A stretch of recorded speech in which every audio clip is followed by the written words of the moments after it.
Frostboro just got a touchdown. Touchdown, Raiders! Boom, let's go! Everybody's working for the weekend. All right, pick is in for the Raiders. Hopefully it's Josh Jacobs. Let's go. I got kicked in the nuts the first pick. Let's see who it is. Let's go. The Oakland Raiders select Josh Jacobs. Yes!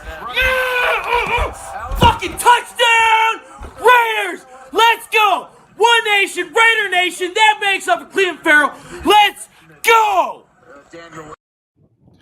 Raider Nation, I'm Hardcore Raider. We got Raider Critique in the house. Grimy Raider Dave, what's up, fellas? We got a W. Woohoo!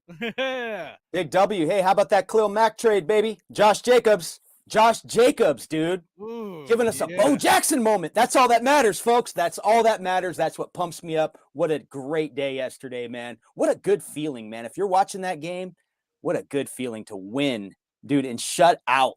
Like, just completely silence the 12th man. Beautiful day yesterday, man. Hey, you know what it's making me feel like? It's making me feel real golden right about now with these Lay's chips. these fucking Raider Lay's chips right here. I'm gonna do it, man. Oh, you're gonna open them? Nah, you better not open those yet. Oh, look at you. Well, how are you guys doing, man? How do you feel after that W? I mean, not only did we have the run game just kidding, from Josh Jacobs, and I mean, let's be honest, Zamir White did pretty damn well too on the 2 carries he got, and Amir Abdullah did well as well. He also had a receiving touchdown, for the first touchdown of the day. But how did you guys feel after that first pick? Oh man, that's a tough one, dude, because the crowd's getting into it. The crowd's getting into it. They're getting set up. We know that we're gonna have to kick the ball away in the second half. That's a tough situation to be in. You see Derek Carr, the look on his face, he's already feeling it, like, what the heck, but and we find out today that they had a 12th man enter the field on that play to set a block to even set up that touchdown. The refs completely missed that. But yeah, man, it was crazy. I mean, Derek Carr starting out with 2 picks, but it was one of those gritty games. It's one of those games where I'm okay with those plays. As frustrating it is to see us turn over the football early on, sometimes you need to get that fight in you. Sometimes you need that back and forth. You need the ups and downs of a game because you got a whole 4 quarters to play. Well, in this case, 5 quarters. Actually, back-to-back weeks, we played 5 quarters to win. So, I mean, for me, man, it's the feeling that I got from the Denver game and the feel and even more for this game, dude.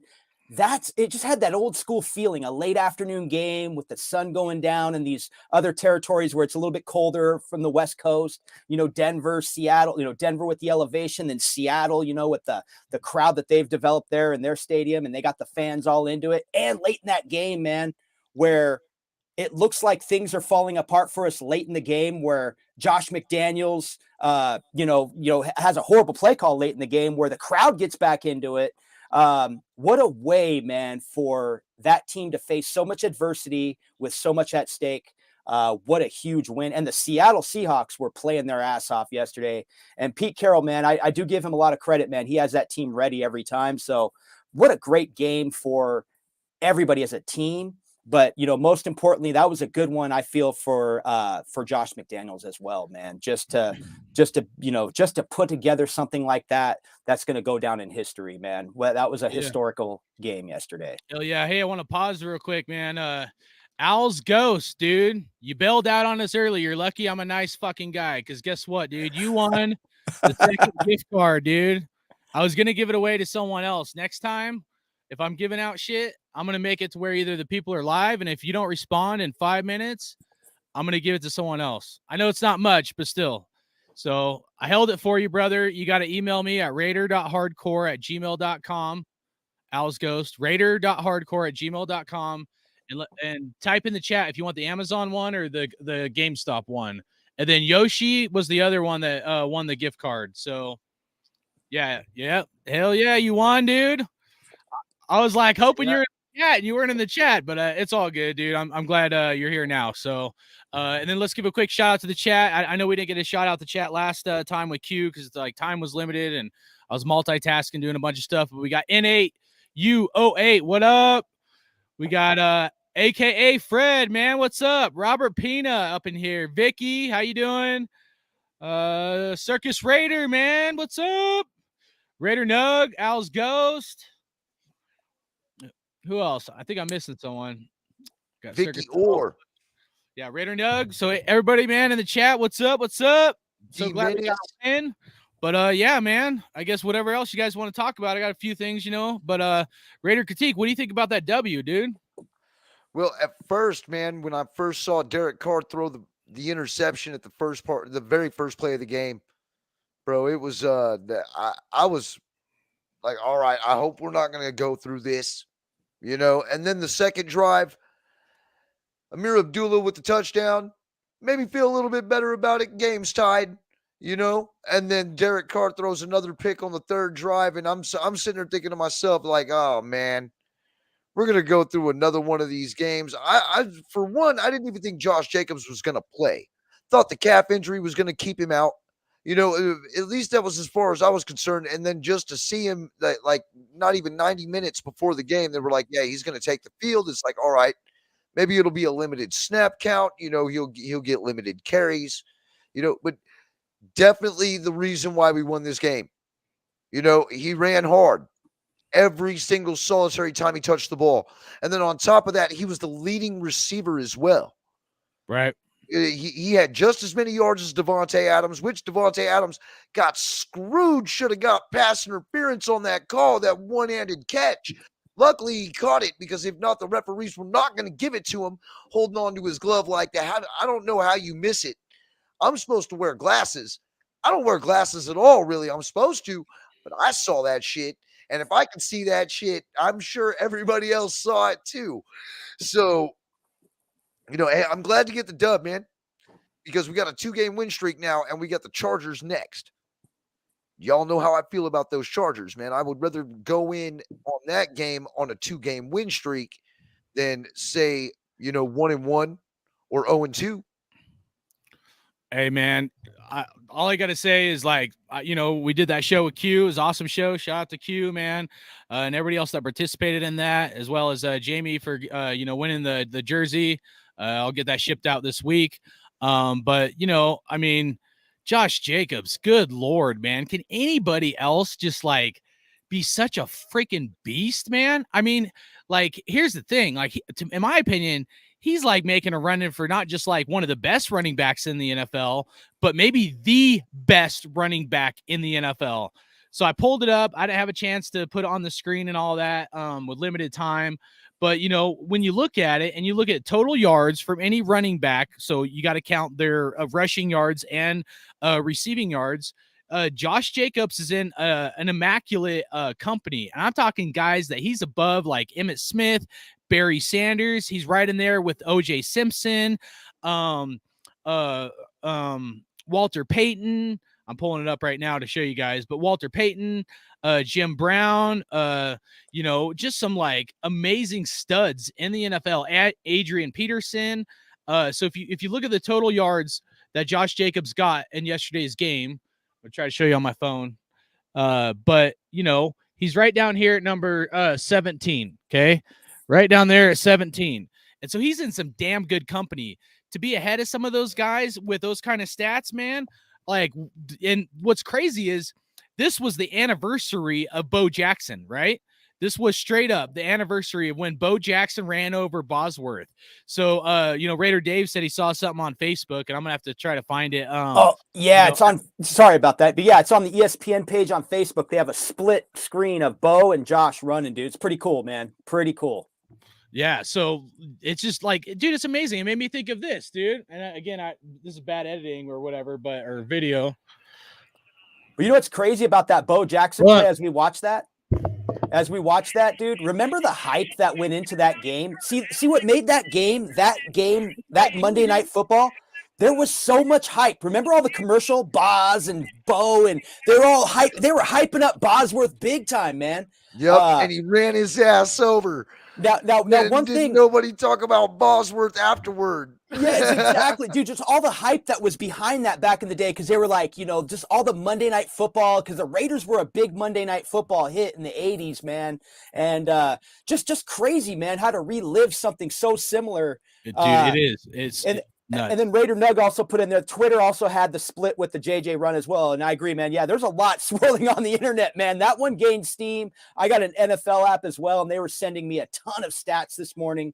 Some of the stats that I was getting were posted at like 1:30 in the morning. So NFL world is awake on this one. NFL world is covering this because this is a big deal, dude. And that was a huge game. And just going back, like I said, to the Khalil Mack trade, man, this is your replacement for Khalil Mack. And you know what?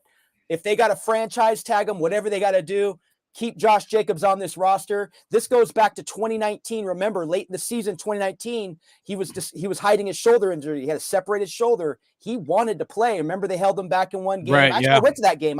It was the Tennessee game. I went to that game, and I'm bummed I didn't get to see Josh Jacobs that day, but that was the game where they held him back. But he wanted to play. That told me a lot about his heart. He was trying to hide the injury. So this guy wants to play football. He wants to suit up. He wants to make an impact. And we have guys like that on this team that want to put the team on their shoulders. Guys like Devontae Adams, Josh Jacobs, Max Crosby. Man, you know what was nice to see as well? I like Denzel Perryman, man. It's fun to watch him fly around on that football field. I know the defense has their struggles, but man, we're seeing some things come together here. I don't think the refs will ever give us a break when it comes to certain calls, because that was a disaster yesterday with what we were seeing on the field with the referees. Absolutely. And we've all, given Perryman a hard time that he can't catch shit. Well, but he proved at least something yesterday. So that was awesome to see.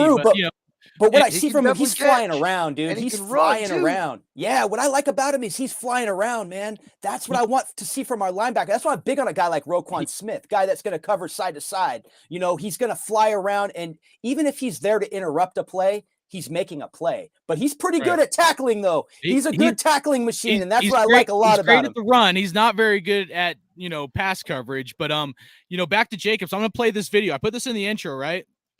Excuse me. The first part was for the Foster touchdown. So I recorded it live from yesterday because I was pretty pumped. And then I also recorded my reaction when we drafted Josh Jacobs. I wanted him the entire time. I just saw something different. And I hate to be like, oh, I told you so, because a lot of Raider Nation was pissed when we got Jacobs in the first round. I was on the side of like, I want this fucking dude. I don't care where we get him. Well, not like 4 overall, but I don't care where we get him. And I was really pissed that when we drafted Cleveland Farrell, like a lot of Raider Nation, but when we got Jacobs, dude, I thought that the Eagles were going to get him. And when they got someone else and we got Jacobs, I went nuts. So here's my reaction to the Foster touchdown and then the draft. I played it in the intro, but I know some people joined late. And then Flextown just joined us recently. So what's up, Flextown? But yeah, check this out, man. Frostboro just got a touchdown. Touchdown, Raiders! Boom, let's go! Everybody's working for the weekend. All right, pick is in for the Raiders. Hopefully it's Josh Jacobs. Let's go. I got kicked in the nuts the first pick. Let's see who it is. Let's go. The Oakland Raiders select Josh Jacobs. Yes! Yeah! Fucking touchdown, Raiders! Let's go! One nation, Raider Nation, that makes up for Cleveland Farrell. Let's go! So that was my draft reaction when we got Josh Jacobs. If you don't think I was excited when we got this dude, because I saw something different in him, I'm not like I told you so. And so did Raider Dave. Raider Dave was one of the first guys out there saying he looks like a LaDainian Tomlinson style. And like, dude, we seen it, dude. I just told you guys, he's like 17th of all the running backs that's ever played the game. I mean, not even Marshall Faulk is in that category. He's above Emmitt Smith, Barry Sanders, and he's right in there with like O.J. Simpson, Jim Brown, Walter Payton. I mean, dude, that's like not just like a good or like one of the best running backs, but that's like the best running back in the NFL right now on our fucking team. So the importance that we drafted this guy, and you're right, Dave. I don't think we should just slide over this shit, because we were all pissed when we got rid of like Khalil Mack. All of us, including me. Now, Damon Arnett didn't work out, neither did Brian Edwards. Those were the other draft picks we got with the Khalil Mack trade. But guess what? We got one fucking stud right here, and that's called Josh Jacobs. I believe that actual pick with Josh Jacobs was the Chicago pick, though. If I'm not correct. Okay. No, you are correct. Yeah. One thing I want to tell you too is you're wearing your first pick. The first pick we got of the Khalil Mack trade was Josh Jacobs, who I like to call the silver fucking bullet, because that motherfucker is like a bullet shooting out of the cannon, dude. He hits that hole and he's like, pew, man. Like, ain't nobody stopping that fool, man. He's trucking motherfuckers left and right. And guess what? He's number 1 in the NFL right now in top rushing yards, man. Yes, he is. One thing that you said, 216 attempts, 1,159 yards. He's averaging 5.4 yards a carry with 9 touchdowns. His longest run is 86 yards. yeah, it's beautiful. And a game-winning 86 yards. That was a game-winner 86-yarder, baby. 86-yard run. And you know what's crazy about it? You brought up all like Jim Brown, a lot of the class that he's in that top 17. But here's what's most important to all of us. He's in a class of Marcus Allen and Bo Jackson to us Raider fans. And hardcore, hey, man, I gotta call you out on one thing. You're wearing your Bo Jackson jersey, it looks like, for that draft pick. Oh, I was. Yeah, was. absolutely. See, yeah, baby. I saw number 34. I could have, so you're wearing but like sometimes that's what makes this so much fun, man, is that we as Raider fans, I mean, I'm going to get deep, man. We've only won 5 division titles since, since I've been a Raider fan, since 80s, the mid 80s. But like going back, man, like these are the moments right here. That's something to build on. I'll tell you guys something. A lot of like, this is me, dude, as a Raider fan. I'm Raider Dave. I love Bo Jackson growing up as a kid. We all did. We were all influenced by Bo. Even fans of other teams loved Bo Jackson. When Bo got hurt, dude, that was the fucking most depressing shit in my life. So these last 20 years or so, when we're on YouTube and having fun, everybody's like, Bo. I'm going to be honest. I get depressed because everybody's like, oh, I remember Bo. And I'm like, yeah, I remember Bo too. He got hurt. And we never got that Super Bowl. And then Al Davis was trying to actually get Barry Sanders. Barry Sanders retired because he couldn't be a Raider. And so like all these things, and then we win 3 division championships, go to the Super Bowl, lose to Gruden, all that. Man, depression is real in Raider Nation, man. To get that game yesterday, that nostalgic feeling that I'll have forever. Every time the Raiders go to Seattle and play, they might be mixed in here and there because, we're going to play the NFC West in another 4 seasons, but they're going to mix them in. Check this out, dude. You're going to have that feeling of, if it's a Sunday afternoon, 1:00, even a night game, Sunday night game, Monday night game, that memory will always be relived. We as Raider Nation will always feel that nostalgia, even watching it from our televisions on the screen, man. What a great day yesterday was. And shout out to Freddie B. What up, brother? What up, dude? We're going to get our podcast back tuned in here coming late December, early January, but I'm getting back on, dude. We're going to start vlogging. We're going to start doing some fun stuff. I got to get my lazy ass off the couch. Let me tell you. Real quick, I want to say what up to Nutty Raider Nate and then Westside Media Earn, dude. What's up? Are you guys cool if we open up the panel? If anybody wants to join? Absolutely, man, dude. Absolutely, dude. All celebrate his family. This is the after party, dude. Oh yeah. Earn, dude, if you want to come in right here, Nutty Raider Nate or anybody else, if you guys want to join in, chop it up, dude. Click the link I just put in the chat. So and then Raiders Allegiance just joined us. Want to say what's up? And then I don't know. Whatever. Hey, Vicky Orr, shout out to you. I saw your comment on Max Crosby. You were right, man. He had a major impact in both games, man. Them QB pressures. And, it was nice to finally see Chandler Jones get a gift. He got that gifted fumble, but we couldn't do anything on offense. That's where those little turns had little twists and turns in the game where the crowd got back into it, because the crowd got back into that game late.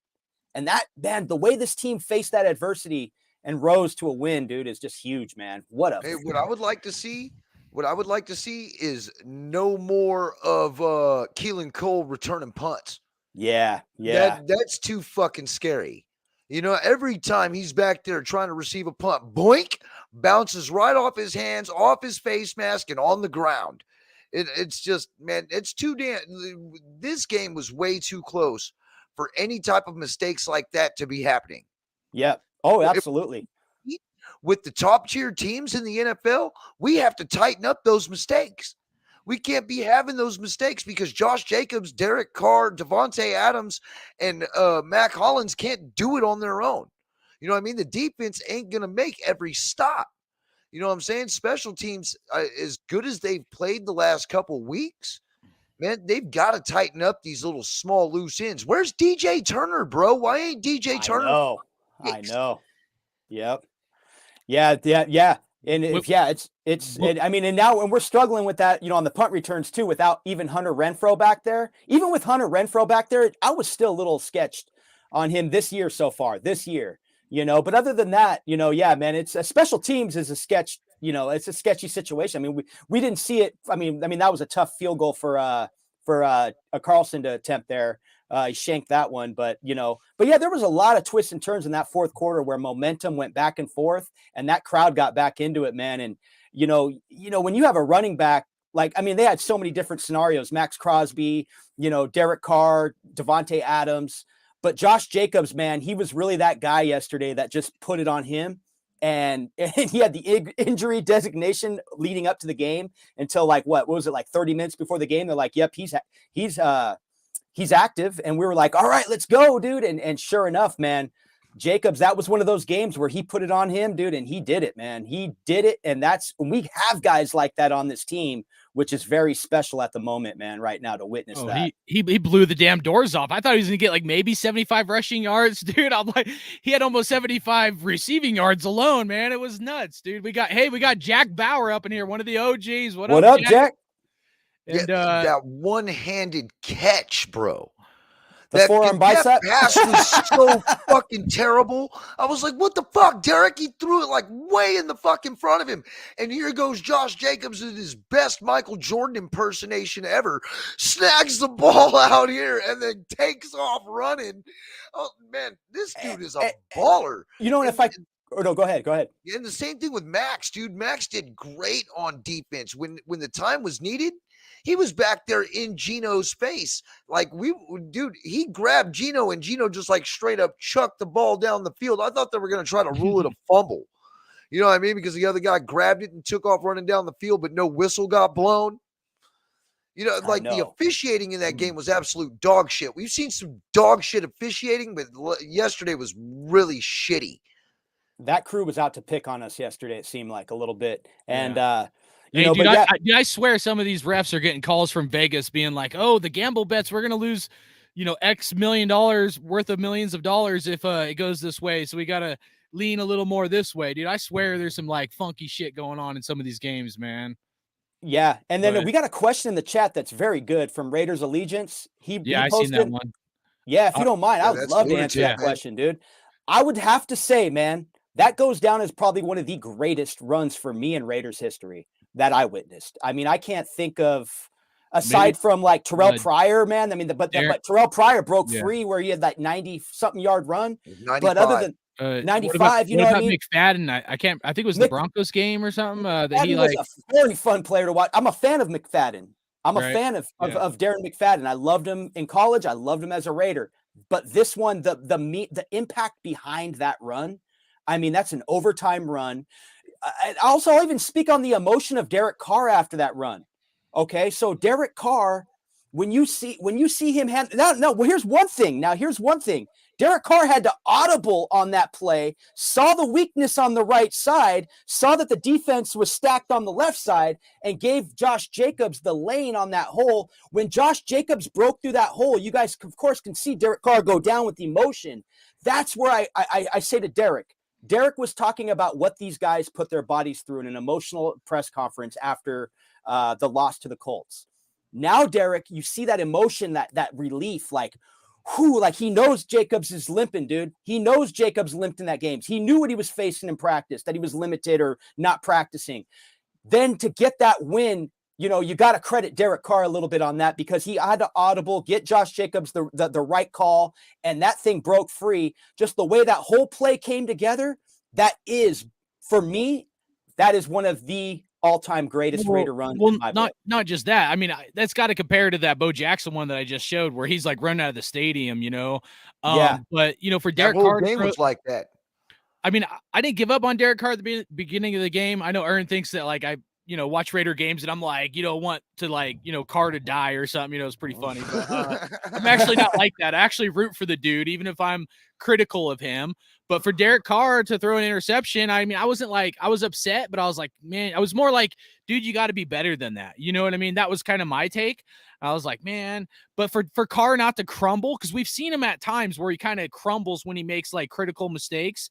But dude, he rallied back, even with the Foster. I think the Foster Moreau one was more on Moreau.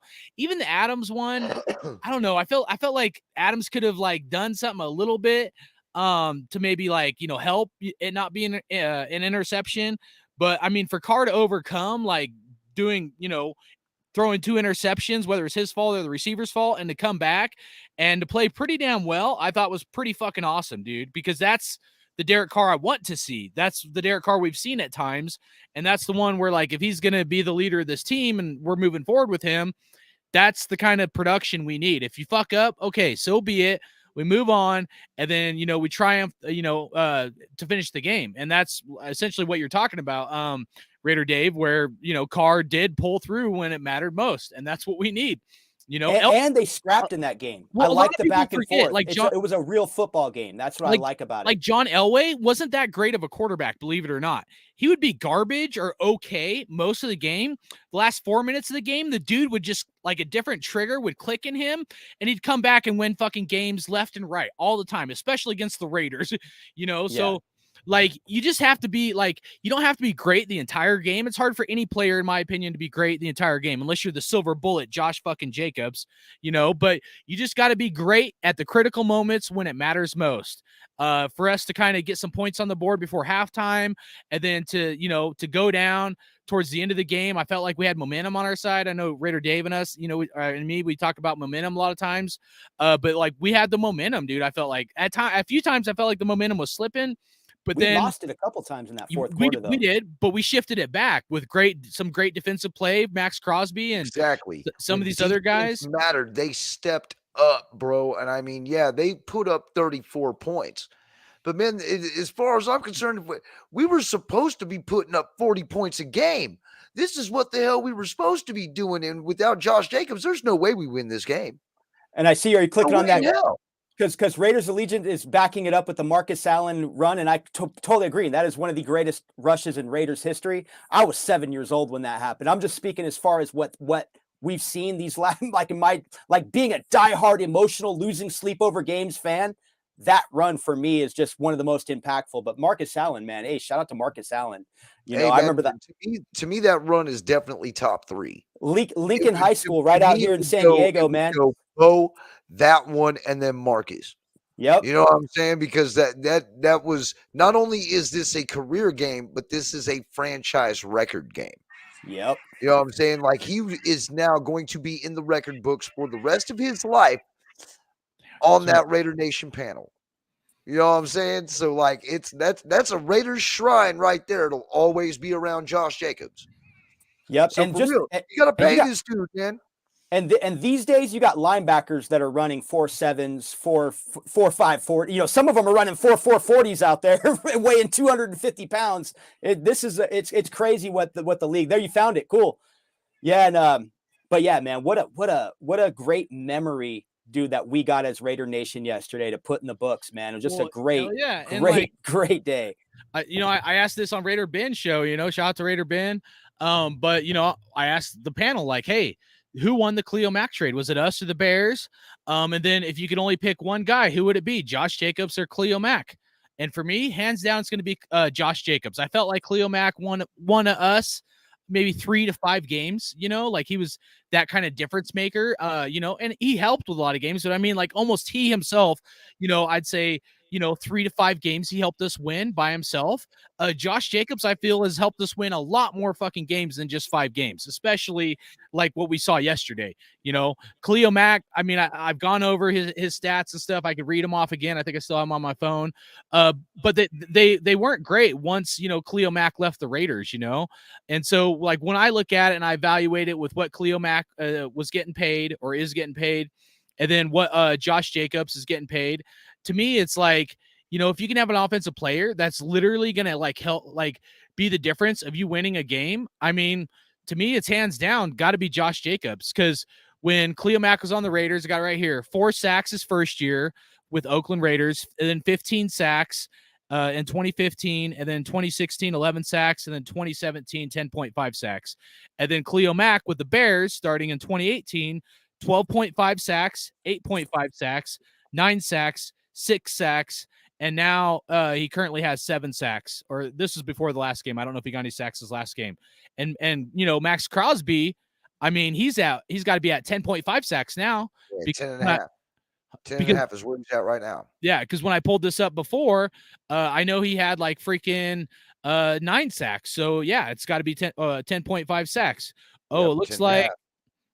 whoa, Cleo Mack must have had a big day because he's got 11 sacks right now. So he must have got, did he really get 4 sacks in a game? So No. Khalil Oh, Mack, no, hold on. That's the wrong one. He's remember still, his big game in 2015 Th- versus those Denver. That were- was his big game for us. I refreshed it and it messed me up. He's still at 7 sacks. So Cleo Mack has 7. Max Crosby has 10.5. And Joey Bosa's hurt. So, I would think Cleo Mack would get more sacks, maybe, but I don't know. Well, you got to look at the pressures too. Max Crosby gets the pressures. He's in the quarterback's face nearly every play, dude. And every game. Exactly. And I mean, he's showing us so many different moves. He's not just a bull rusher. He's more of a speed outside rusher. And I mean, just getting his hands up, the impact that he has, but I'll say this on Khalil Mack versus Josh Jacobs. Both have had their impacts on the Raiders as far as winning us football games. Josh Jacobs, like I said early on, when I first watched that first game against Denver Monday night, that was a game where I was like, he's got a nose for the end zone. He knows how to find the hole. He's patient enough to where things develop and he's able to squeeze through. And I wanted to bring up Billings. I was just going to bring up Billings, how manly how that dude was just handling the defensive line. But we'll get to that. But yes, but at the same time with Khalil Mack, he's had his impact on the Raiders on where he can take over a game. That Denver 2015 game, that was a big game going into the locker room. Remember at halftime, he got that sack and then he went in and you just had that feeling like Khalil Mack's going to take over this game. He did. Now, then later on, you had him take over that Panthers game where he dove into the black hole, all that, and then we had the Chiefs playoffs game now, with C.O. Moore, Khalil Mack. I'll give you those games. Yeah, but that's but here's where Khalil Mack did not show up. Dominated Denver. That's the game I'm talking about, where he single-handedly. Now, this is where Khalil Mack did not show up. Was when Derek Carr broke his leg. We were going to win the West. I've been stressing this forever. We need to win the fucking AFC West. It's been long overdue. We had a chance to win it. Khalil Mack could have been that guy. He could have been that guy. All he had to do is fuck up Trevor Siemian and Brock Osweiler, and we're good. Bro, I'm going to stop you right there. And that's why he got traded. We had fucking McGloin. Yeah, no, but I'm talking about a defensive. But I'm talking about a guy. Nobody could have won with those fucking guys. Yeah, right. But the defense actually, but you're facing Trevor Siemian, who sucks as well. And Trevor Siemian still has a job in the NFL. Connor Cook and Matt McGloin do not. Well, none of those guys I never liked. So going back to that hype, I'll just go back to that hype. That hype was driving me nuts because everybody was putting faith into McGloin. They're like, McGloin, you got this. You can step up. I'm like, this ain't happening with McGloin, guys. Sorry. Pulling for the guy as well. Hope, but that dude's nickname to me has always been Matt My Groin McGloin because every time he would drop back and throw the damn ball, I would get a pain in my left nut. And he got thrown around. He got thrown around in that Week 17 game against Denver. But during that time, I was pounding the table on Facebook, YouTube. Yo, Mac, we need you. This is your calling, Khalil Mack. This is your calling. They say you're the next Lawrence Taylor. If you're the next Lawrence Taylor, you will throw Trevor Siemian to the ground and win us a football game. What I'm getting at, I know I'm asking a lot from Khalil Mack, but I will take Josh Jacobs all day in this because Josh Jacobs showed me he's that guy in this moment. And I know he's playing for a contract, but at the same time, he wants to play. We know that because he wants to play injured. And no matter what, Josh Jacobs is going to be a top tier. Without this game, he would have been a top tier free agent no matter what. Well, not just that, but Khalil Mack is like a silent leader. And that's one, like, I'm going to put him in the same category as I put Derek Carr, where, sometimes I'm rough on Derek Carr for how much money he makes and he's not enough vocal leader. Sometimes you need a guy on the sidelines getting people pumped up. Besides just your play on the field, you can be elite. Sometimes you got to get people motivated and elevated to your level. That's part of being a leader, not just your paycheck because you're making the most money on the team or defense and you're an elite player. You got to get other people motivated. And what does Max Crosby do? He elevates the rest of the team, not just with his play, but vocally, verbally, and even Josh Jacobs, man. Like we've seen clips where he's like going up the offensive line, hey, I believe in you. And we've all been critical on the offensive line and they've sucked to a large degree. But even Josh Jacobs, man, is like, calling shit out and being a leader. In my opinion, Khalil Mack, He was never that guy. He's never going to be that kind of guy. And if that's the kind of guy you want on your team to pay the top money on your defense, and they're not going to be a vocal leader, I'm sorry, but that has a huge dollar amount in my opinion, and he wasn't worth it. He degressed when he left the Raiders. People be like, well, he was in the wrong system, whatever, dude. Fucking excuses are excuses, man. Everybody's got a fucking asshole, and they're just excuses. Khalil Mack didn't do shit when he left the Raiders. Look what the Bears did. The Bears unloaded his contract for a reason. You know, they're rebuilding for a reason. But at the same time, going back to those players you just mentioned, Josh Jacobs, you can tell Josh Jacobs can't tolerate losing. I can see that Max Crosby cannot tolerate losing. I really see it in Devontae Adams. Devontae Adams does not want to lose games. I can see that in these guys. Derek Carr is doing a good job, but Derek Carr is scrapping just the way he needs to in this offense now. Derek needs to here's what we need to do with Derek Carr, dude. Let him be a gunslinger, man. That's why I'm okay with those first 2 interceptions. As long as he's back there flinging the rock, we're good, dude. Those things are going to happen, but you're going to get big plays will open up because the defense will be more honest. So if you notice, like, man, when the defense came to play up, he caught him off guard, dude.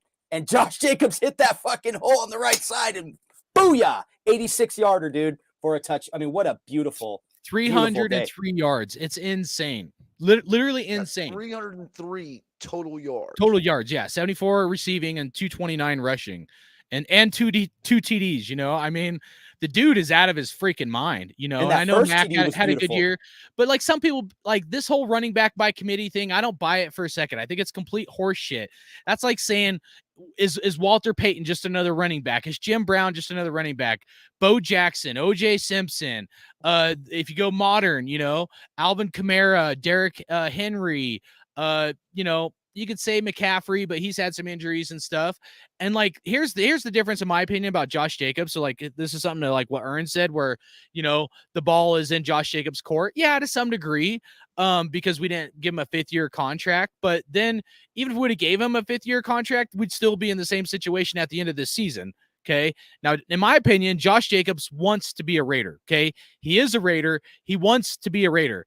Khalil Mack did not want to be a Raider anymore. I respect what he did for us. I know everybody is going to hate on me because they love Khalil Mack and think, dude, that motherfucker didn't want to play for us.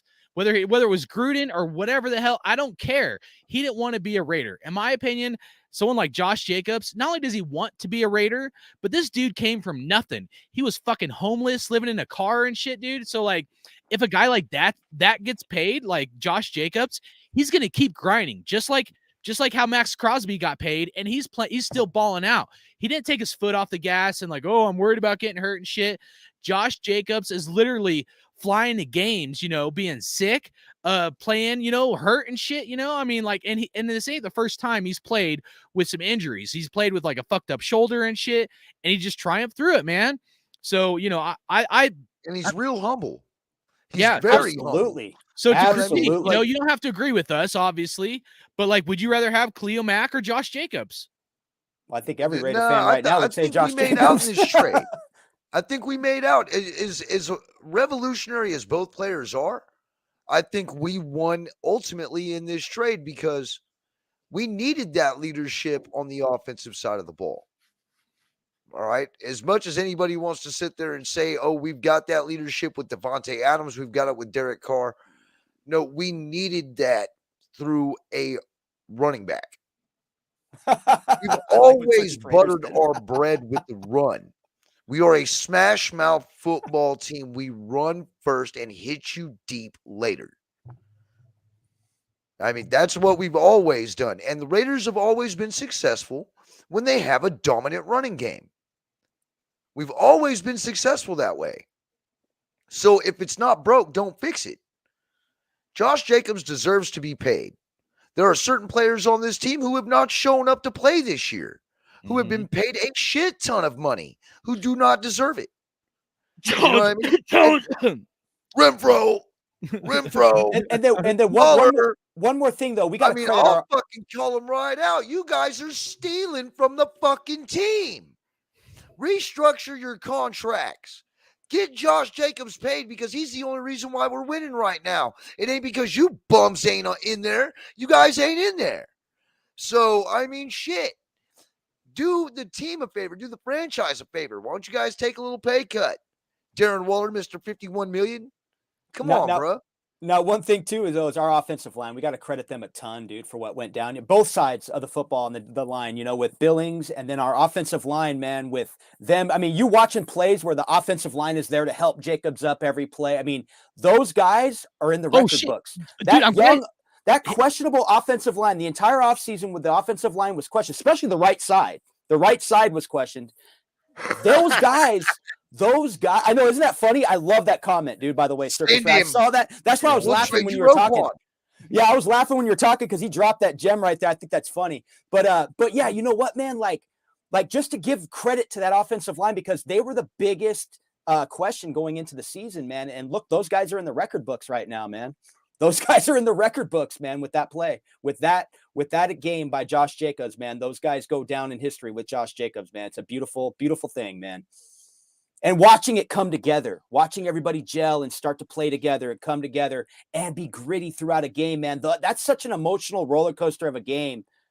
That's how a team could really come together in the locker room, man. And sometimes it's what you do in the second half of the season, even if they don't make the playoffs or let's say, or however they make a run, however this goes down, not asking too much, but however this goes down, these are the moments, man, that they're going to build on in the off season.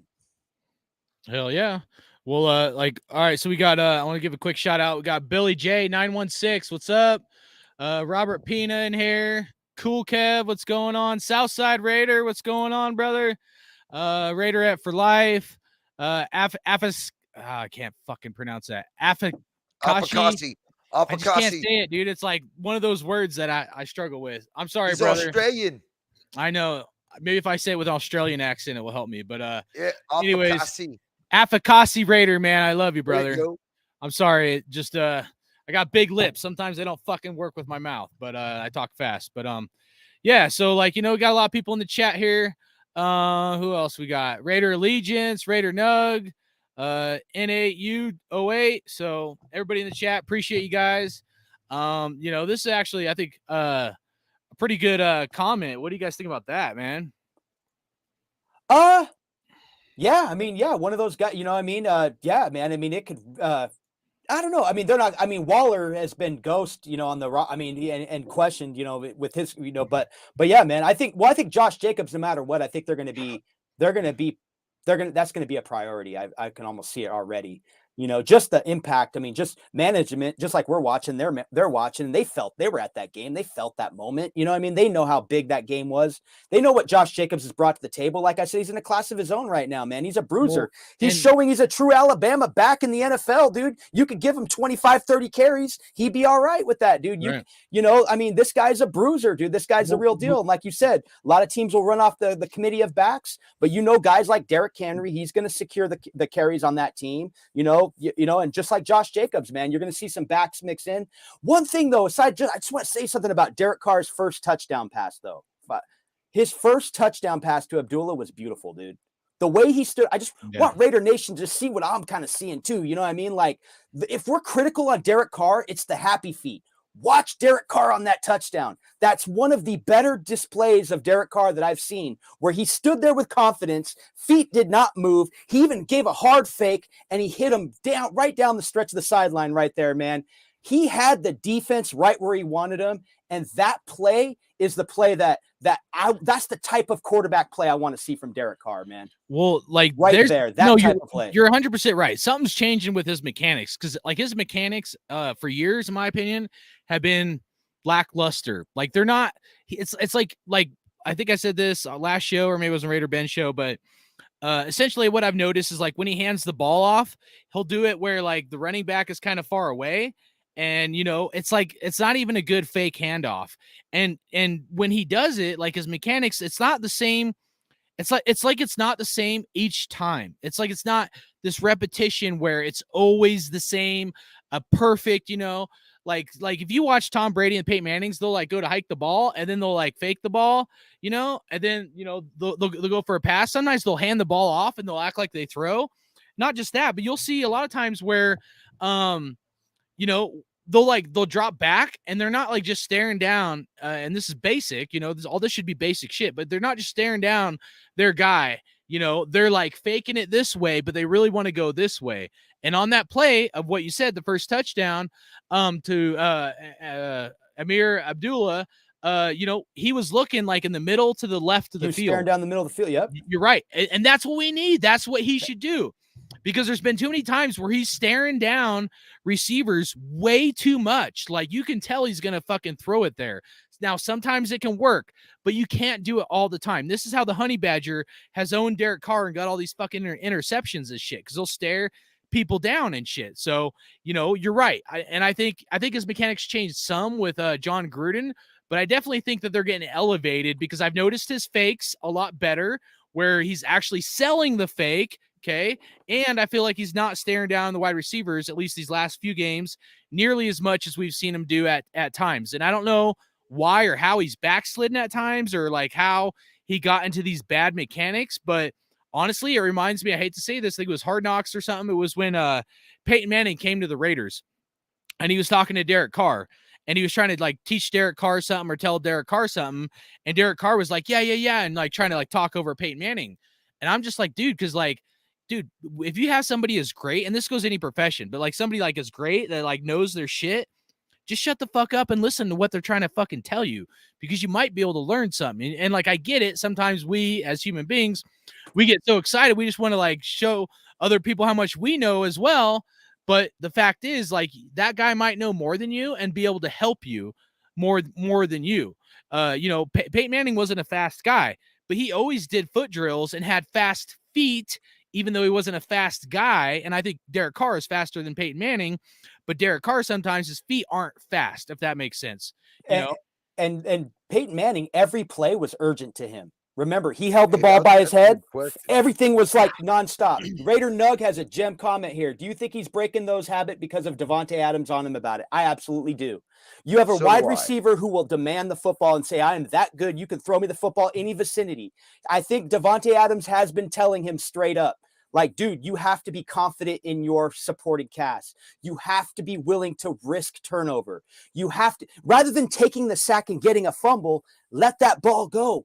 Be a Derek Carr, when I watched him at Fresno State, he was what I would call a gunslinger. I compared him to fucking Brett Favre and Aaron Rodgers, and the fact that Reggie McKenzie, coming off that Green Bay staff to the Raiders, drafted him. I wanted Derek Carr all day in the draft for the 2014 draft. For that reason, to get a gunslinger. I think a gunslinger is the best fit for a Raider quarterback, not some finesse guy, or not what you're seeing. Don't get me wrong. I love what I see today's NFL. I love today's quarterbacks. I'm a huge Lamar Jackson fan. I know he's kind of struggling right now. You guys know that. I like Lamar Jackson. I like the sidearm throws. I like Rich Gannon. Remember Rich Gannon's sidearm pass? You know what I mean? So like, I love that shit, man. I love Rich Gannon. To me, was a gunslinger.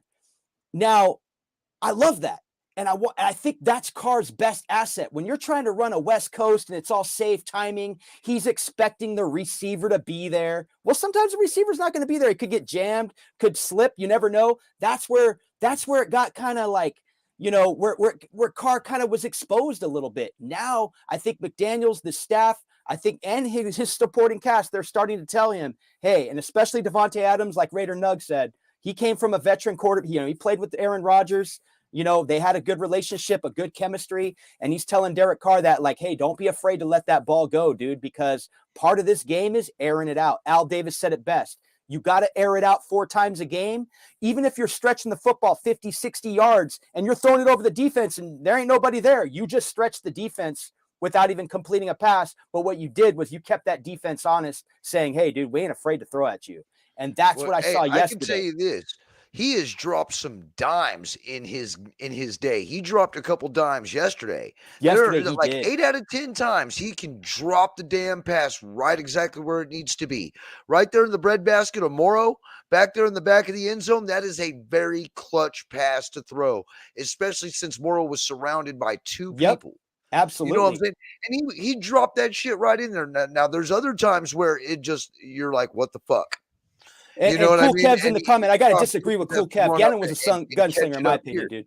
But it's not very often that he has to do that. Now, there is times where you're like, He is reaching into his Brett Favre repertoire, and he thinks that it's going to look way more awesome if he forces the damn ball through triple coverage, and then it winds up getting picked off, or it winds up bouncing off somebody's hands, getting popped up, and then getting picked off. These are things that we can clean up, but I'm glad to see that he's actually willing to go out there and try to do that, to move the ball instead of getting hit in the pocket and possibly fumbling the ball, because we all know he is the worst fumbling quarterback ever. And Cool Kev, I got to bounce off that comment just because I respect what you're saying. I do understand that he was dink and dunk at times, but check this out. Gannon developed into a gunslinger. He actually, remember, he was working his elbow a lot. He had the rubber bands, and he was always working his elbow. Gannon's arm got stronger as a Raider, dude. By the 2002 season, Gannon could actually fling the ball about 50 yards down the field and was hitting some nice passes in that 2002 year when the Raiders had the #1 offense. And I believe we were the #1 passing offense that year. And I know some of it, they did mix in dink and dunk. That's part of the West Coast offense being established as time keeps going, since the Niners started using that. But going back to that, man, I just disagree. It's nothing personal. I just disagree with you on that. I personally feel Gannon's a gunslinger. He threw the ball a lot, was willing to throw the ball a lot. Al Davis, he loves quarterbacks to throw the football. I don't know, man. I even saw that at Kansas City, man, hitting Andre Rison and those guys. I felt like Gannon had a good arm, dude. That's just my personal opinion. And for those that think that I'm a car hater, I know there's a lot out there. Shout out, Aaron. I love you. But, me and Raider Dave, what was it? Like 2016, 2017 or something? Maybe it was 2017 or 2018. You and me did a video. Love, dude. Much love. Cool cat. Me and you did a video where we went over the Raiders quarterbacks over the last 30 years.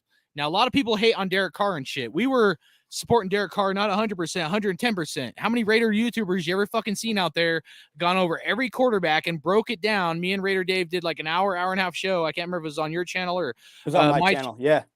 It was on your channel, or was it on mine? Yep. Yeah, it was on my channel. Yeah. Yep. I had a printout of every quarterback. I went over it, dude. Like, we were sticking up for Carr. The criticism came when at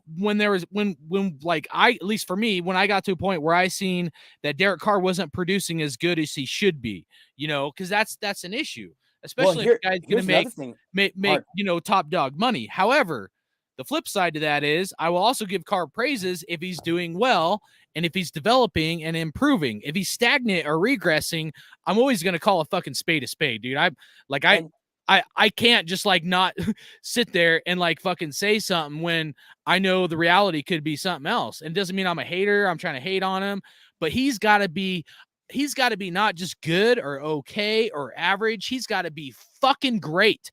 And if you want to be great, because that's what we need. That's what we need to get a Super Bowl. I'm not looking at, I know Dave wants a division title. That's great. I want that. Because it's step one in the right direction. Playoff win, and then a division title. But I really just want a fucking Super Bowl. And to get a Super Bowl, we need better play from this entire team. We need the kind of fight that we've seen these last 2 weeks. And where we've seen it portions of a game, like a half or a quarter. We've seen some good plays from our quarterback, our defense, and gelling together. And then other times we haven't. But, if they make mistakes, like Al Davis said, don't try not to make mistakes. But if you do, just win, baby. What do you think that means? Like, now it's just such an easy saying, and we always lose. But the point is, like, if the refs are going to fuck you, or you're going to get fucked over, or you make a mistake, just make up for it and win the fucking game. That's it. That's what just win, baby, really means. I mean, people now think about it. It's like, well, we just win the game. No, it means no matter what odds are against you, as long as you win, make up for something if you fucked up. And I felt like Derek Carr did that. He threw 10 interceptions. You could throw that on the receivers to some degree and the tight end, but I mean, he made up for it, and that's what we need.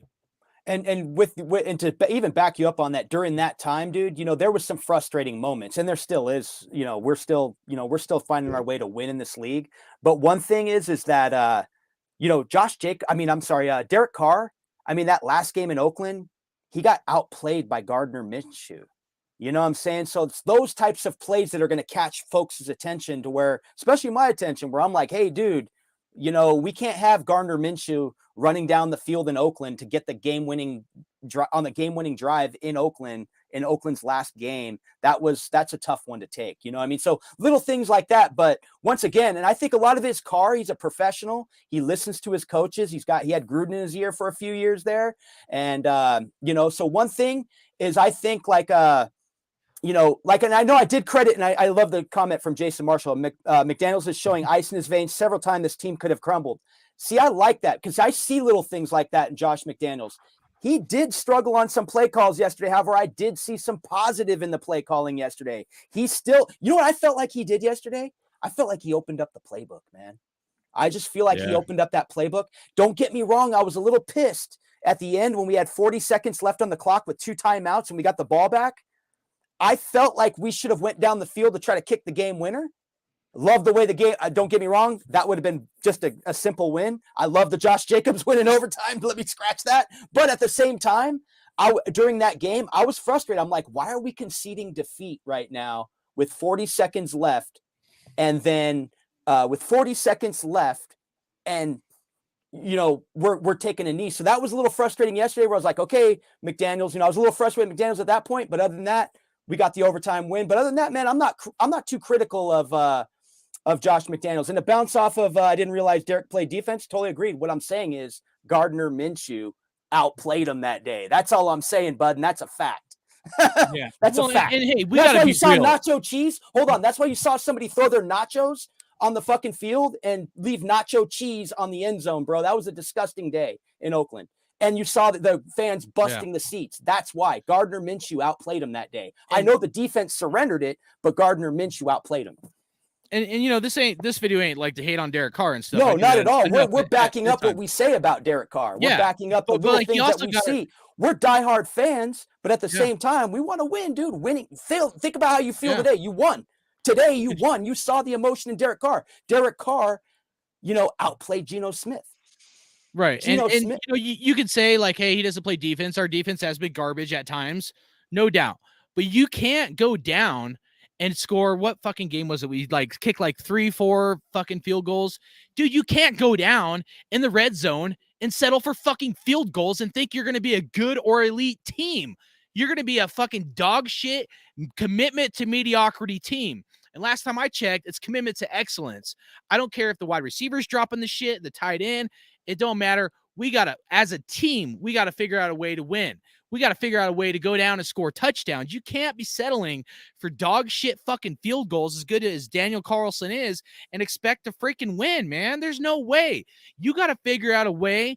I don't care if you got to call an audible, go against what the coach says, whatever it might be. You got to go down and fucking score touchdowns because teams dude, you want the record back in the day with Janikowski where he's like the leading fucking all-time scoring person for the fucking Raiders because we can't score touchdowns, we have to settle for field goals. No, if your kicker is your leading scorer on your team, you're doing fucking terrible because that means you're not scoring touchdowns.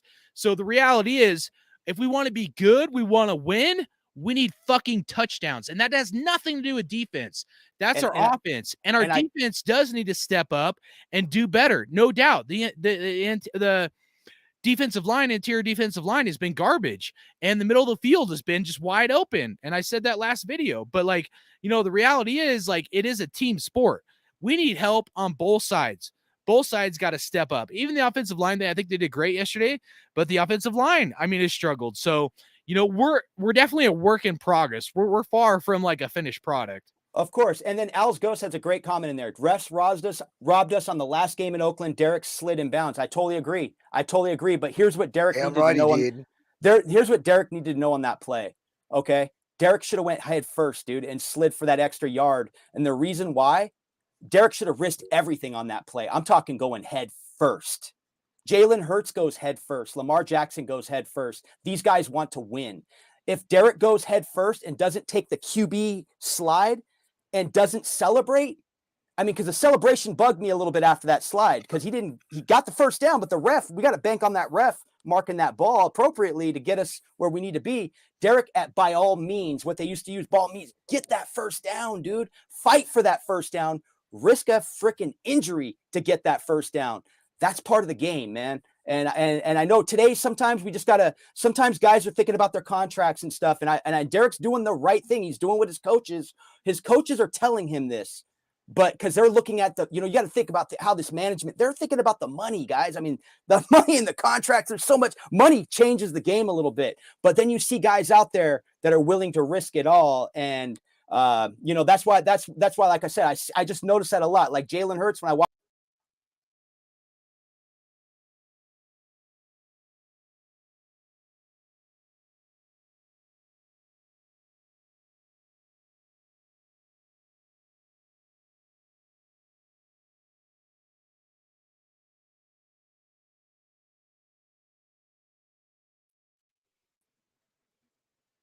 What happened? I don't know. My computer just like went. Yep. Somebody didn't like me preaching.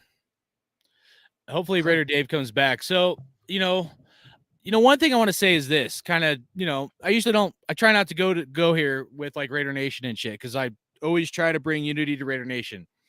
But the reality is this, dude, we've gotten so accustomed. If you've been a fan before Derek Carr, right?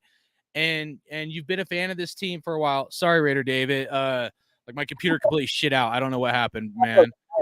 But shout out to the chat, man. Those are all great comments, dude. All of them are great comments. We're just. I want to make a point. We've gotten so accustomed to a point of us as a fan base that really, I mean, let's just like, I'm always going to call a spade. Commitment to excellence, and then just win, baby. It really doesn't mean shit at this point, because we really haven't achieved either of those in a long fucking time. And we've all became so accustomed to fucking losing and having shitty seasons that we've accepted mediocrity. We've gotten to a point as a fan base, maybe not all of us, okay, but we as a team, because that's how I'm going to look at it, us as a whole, okay, there's going to always be individuals one way or the other. We've gotten to a point where we are willing to accept, we're like, oh, playoffs are bust, and now it's like, oh, well, just playoffs. And then it's like, oh, well, 3-7, now we're 4-7. We're like, oh, well, we lower our standards. And I had to lower my standards this year too, for multiple reasons, and it sucks. But we've gotten to a point where all of us have literally gotten to a point where we're just accepting mediocrity. We forget what it's like to have true fucking greatness, right? And if you want to be great, you want to be the greatest of all time, you want to lead the Raiders to a Super Bowl, you got to achieve way the fuck up here. That's the reality of it. And we've achieved here. There's multiple reasons for that, from drafts, offense, defense, wide receivers, offensive line, blah, blah, blah. At this point, in my opinion, it's blah, blah, blah.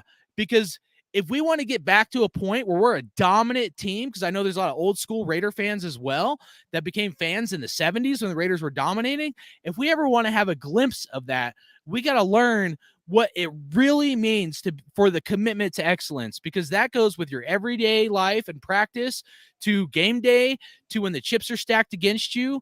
And like what I saw yesterday, I saw a form of commitment to excellence when Derek Carr threw a couple interceptions. That felt like a old school Raider game yesterday, right? Bro. That was an old school Raider game. Absolutely, I felt that everything. And last week, the week before was too, dude. I had that dude. It was a great feeling. And then on top of that, bro, we had interior defensive line play that actually looked stellar. It's been a long time since we've seen any defensive lineman break through the line like Billings was doing yesterday. Billings was busting the pocket. Take over the show. I'll be right back. But I can tell you this, man, and if I wish I could highlight these up. Gord Peterson says, we have something to build on with yesterday's defensive interior line play. It's something to look forward to. Absolutely. That is definitely something to look forward to, because we haven't seen it in such a long time. And also, another one that he had it up on the board, he was talking about Jakob Johnson about being a weapon. I don't understand why we didn't run him, but I can tell you this. Jakob Johnson is a weapon all on its own. That dude is laying fools out, just paving the way for Josh Jacobs to run that ball 5 to 15 yards up the field. I mean, Jakob has just been – I see why we got rid of Alec Ingold now.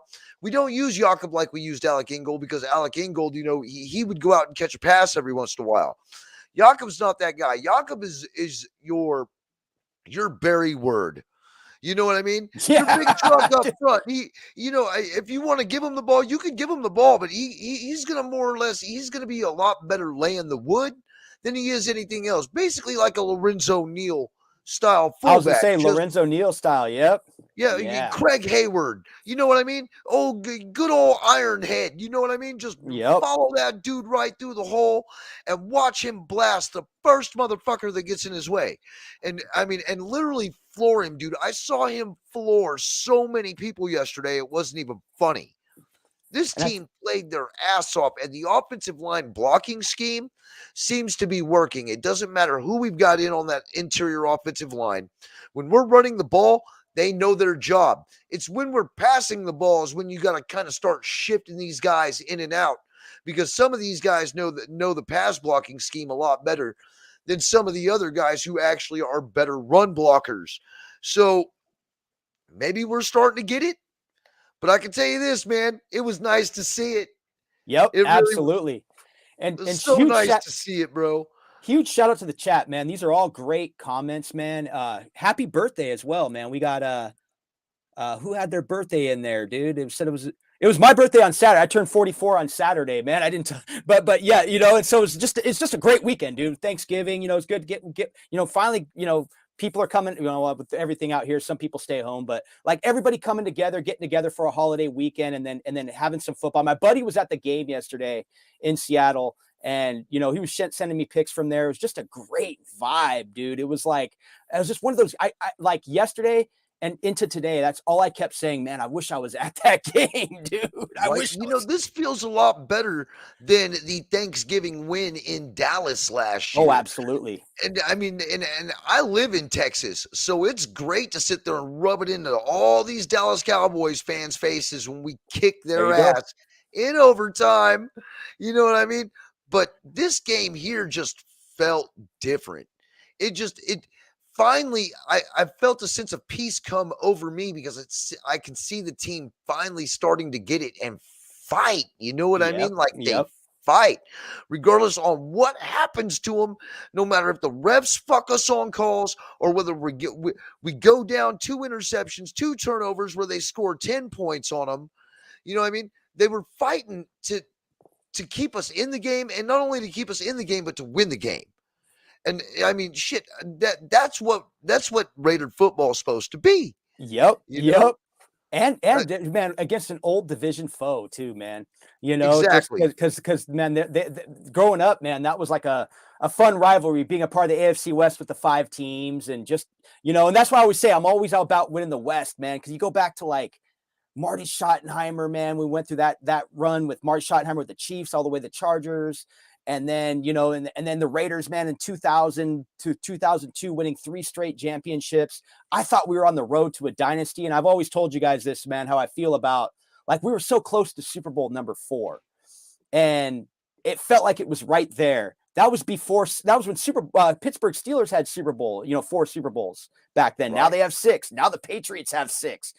Tom Brady has, it's just so much has happened since then. So in my own, as a fan, I've been so urgent on the AFC West because the AFC West is that huge, it's like an indicator for me. If we can win the West, I think it paves a good lane for us into the Super Bowl. Getting that first home game, knowing that we've come a long way to win the West, I just think it would be a huge boost for us, man. And, I know it's not going to probably happen this year. We'd be lucky to even get in the playoffs, but it would be, that's one thing. That's one huge goal that I have always set up every year is to hopefully win the West, man.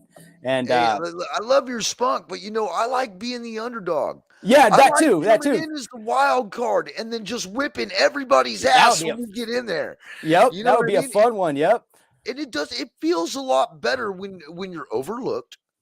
You're underestimated, and you go in there and you just wipe the floor with everybody. And I think this team can still possibly do that at a 10-7 record, or even possibly a 9-8 record. I don't know if we make it in at 9-8.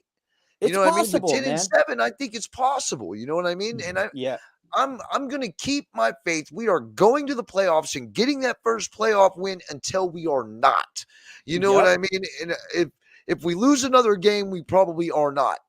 But I mean, until that happens, I'm going to be on this train saying that we're going to ride Josh Jacobs all the way into the playoffs. And you know what? This is a big game on Sunday, man, because if the Raiders could pull off this win against the Chargers, dude, they'll be 3-2 in the AFC West. that's a good part of your AFC record. You know what I mean? And you know Fuck that the AFC Chargers. yeah, you know, Fuck and that's the going to be a home Chargers. game. Whoop Actually, these motherfuckers' ass all up and down that field. they got a couple home games coming. You know, you got your home game at Allegiance this Sunday, and then you got the Rams on Thursday night. That's gonna be a LA Raider home game, dude. And I want to go to that game. I've been, you know, the tickets are like 120, I think, right now. With fees are probably like 175. But I'm watching those prices. I think I told you guys Saturday night they were like 130. I think StubHub had tickets yesterday for like 120. That could have changed though with this Josh Jacobs performance. But I've been watching tickets for that game for sure. Hey, you guys bring up now. Yeah, I know. Well, you wouldn't believe, dude, how many games I've showed up to without a ticket. Hey, you guys bring up a great point, so I'm gonna put you guys on blast right now. All right, go for it. All right, we're gonna go over the schedule. I want you guys to tell me if you think it's gonna be a win or a loss. You guys good with that? I'm good with that, dude. That makes it fun. All right, so we got Dave, we got Critique, and then we got me. All right, Chargers home game, win or loss? Win. We're riding a win streak, baby. We're getting a win against the Chargers. It's going to be a revenge game. I'm calling a win as well. Rams away game. I'll give it to the Raiders, dude. The Rams are struggling. They are beatable. We just got a great comment in here from the numbers. Aaron Donald might be ruled out. That's, dude, yeah, things could go our way. And the Rams are struggling. They're not the same team as last year. Yep, that's for sure. And then, all right, so I'm going to hide that so we can go back through. All right, Patriots at home. This is a tough one for me, man. I don't know. Give it a W. That's Josh McDaniels versus old team, dude. It's going to be a gritty game. It's going to be intense. You know what? Let's think about that game for a second. You're going to have Bill Belichick on one side. You're going to have Josh McDaniels on the other side. I believe that's a Sunday night game, right? Sunday night football? Hold on. 6:20, December 18th. That is Sunday night football, my friend, I believe. Is that Sunday night football? Yeah, you're right. Yep, Sunday night football. Sunday night, yep. So you got to look at it like that. You got to look at how the analysts are going to come into that. You're going to have a lot of pregame, you know, shit talking and all that. They're going to be talking about Belichick and all. They're going to be showing you clips of Brady and McDaniels and how McDaniels came up under. You're going to hear all that stuff. So that's a good point. And he's right. Raider Nug saying Bill Belichick knows his tendencies. You're right. So it's going to be an interesting one. But we got to give the young buck who's on our sideline a vote of confidence. Let's get the W, Raiders. Raiders beat the Patriots, baby. Critique. Dude, I'm so thinking lost, but you got me thinking, dude. You really got me You're thinking. Getting biased opinions, by the way. They look like shit I right have a now. strong bias. They don't even look like they've got continuity going on in between the offense and the defense and the coaching staff. Belichick's over there pretty much. I mean, he's frowning a lot more than normal over there on that sideline. He misses Josh McDaniels more than Josh McDaniels misses him. And you can definitely see it in his face, and you can definitely see it in his offense. We're taking that game. Heck yeah, dude. But see, what Raider Nug said was essentially he took the words out of my mouth. Like, the only way I think we win this game is if McDaniels does something different than what he's like, than what Belichick thinks he's going to do. He's going to have to do something like off the fucking charts, because Belichick is really good at adjusting his defenses. So, or what if McDaniels just goes like this to Josh Jacobs? Hey, man, I don't got any in the tank for this one, dude. We're just going to hand you the football. You handle this, Josh Jacobs. You never know. I'm just playing. Hey, Jacobs, you're getting 35 carries in this one. We're counting on you, bud. Gord Peterson, what's up? This is pretty funny. McDaniels be fist pumping off the field without shaking hands. It's a good one, dude. These are good takes. This is fun. I'm enjoying this. These are great chat, dude. And great you remember, chat. you remember he was on the Broncos? He beat the Patriots. It was like almost like he won the Super Bowl. He's like that. Yeah, dude. This shit was funny. All right, so I'm gonna call a W on that. And then we got the Steelers away game, dude. Rookie quarterback Najee Harris really ain't doing much, dude. They traded away Chase Claypool. They got this other receiver Pickens who's starting to come up. We got that game, dude. Christmas Eve. Hell yeah, that's a Christmas Eve game as well. Hell yeah, dude. The only L that I see us taking is against. Hold on, no, you can't jump the gun. Win or loss against the fucking Steelers, I am Raider man. gun, so that's what I do. Jump the gun. Cheers, Raider Nation. Victory Monday, man. Hope you guys are having a blessed Monday. So who do we got next on our schedule here? That we're gonna give mine, dude. Because we're racking up wins, baby. We're racking up wins on the schedule. We marked wins on our Raider Did you calendars. call a win against the Steelers? Absolutely. Critique. Fuck the Steelers. Yep. All right. So do I.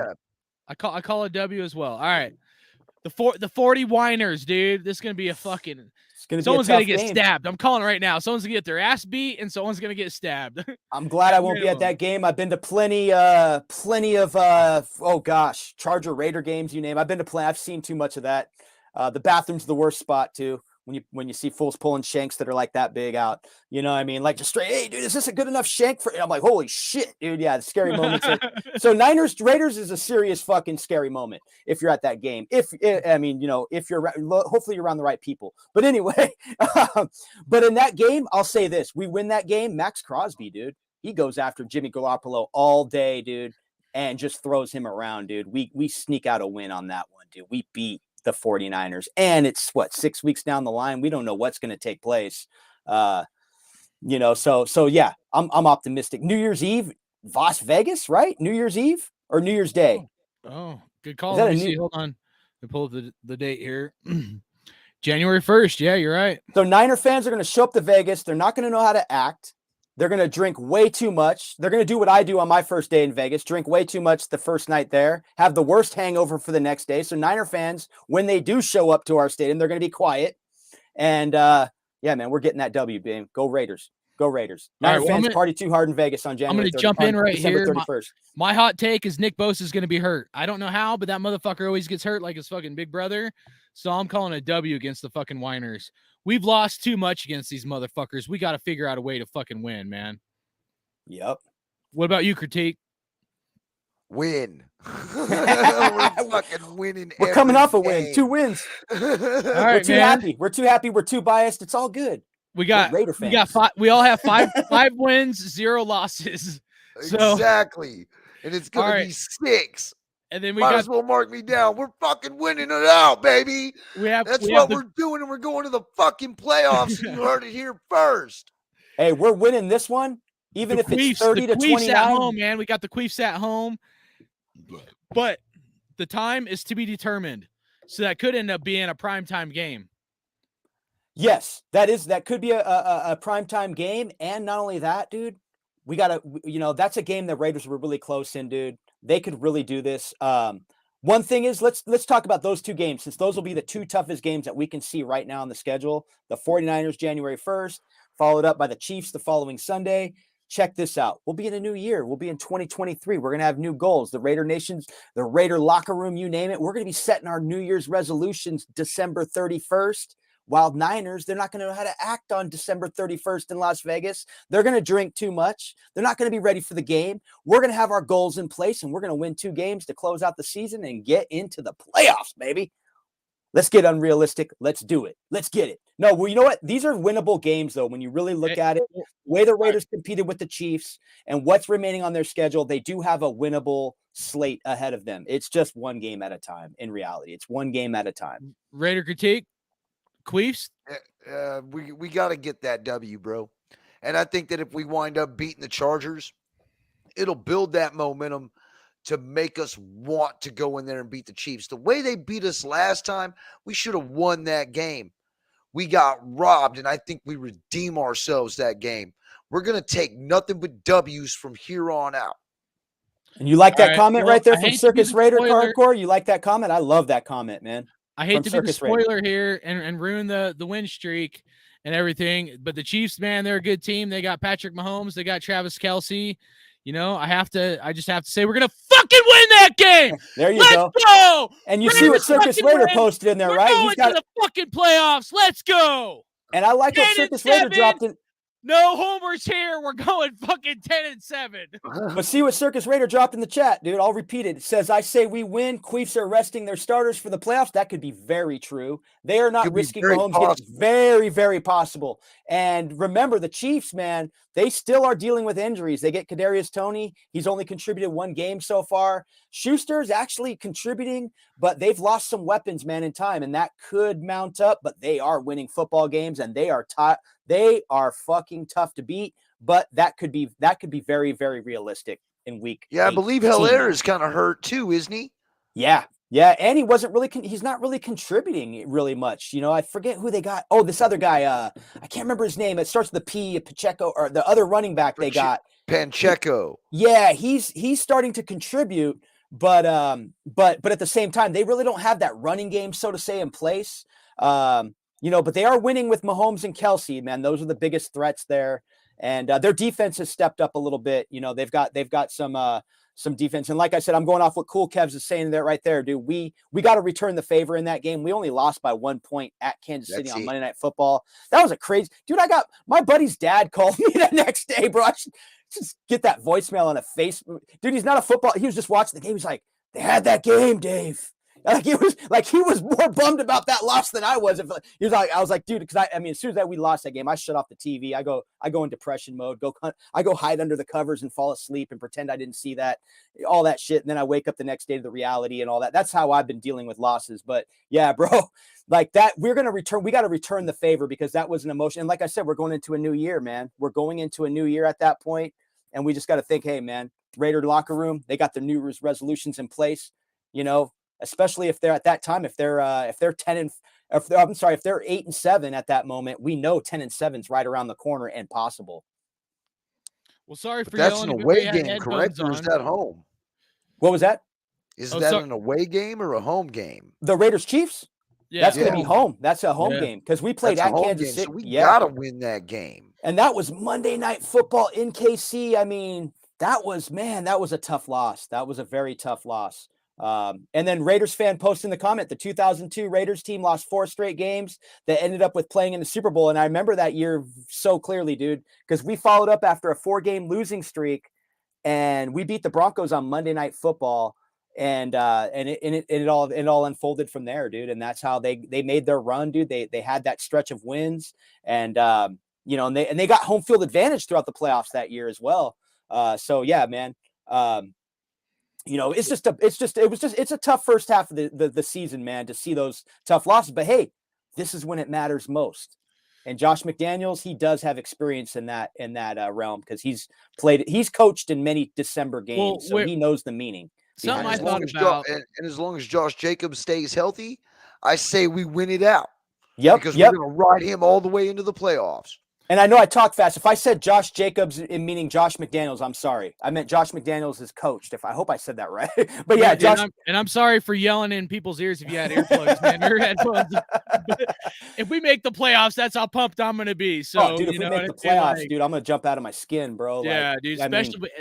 Especially if we can beat the Queefs. I mean, we got to beat the Chargers. I mean, the only game I could say we might be able to lose would be either the Patriots or the Niners. We might be able to slip in if we lost just one game, but like the Chiefs, the Chargers, we definitely got to win. Niners, I know Raider Nation hates them. I mean, I don't like the Niners either, mainly because I think their fan base is a bunch of fucking pussy ass bitches. But I used to have a lot of friends that were Niner fans and shit, bandwagon fans and all that. But for me, the Niners, it's not an AFC team.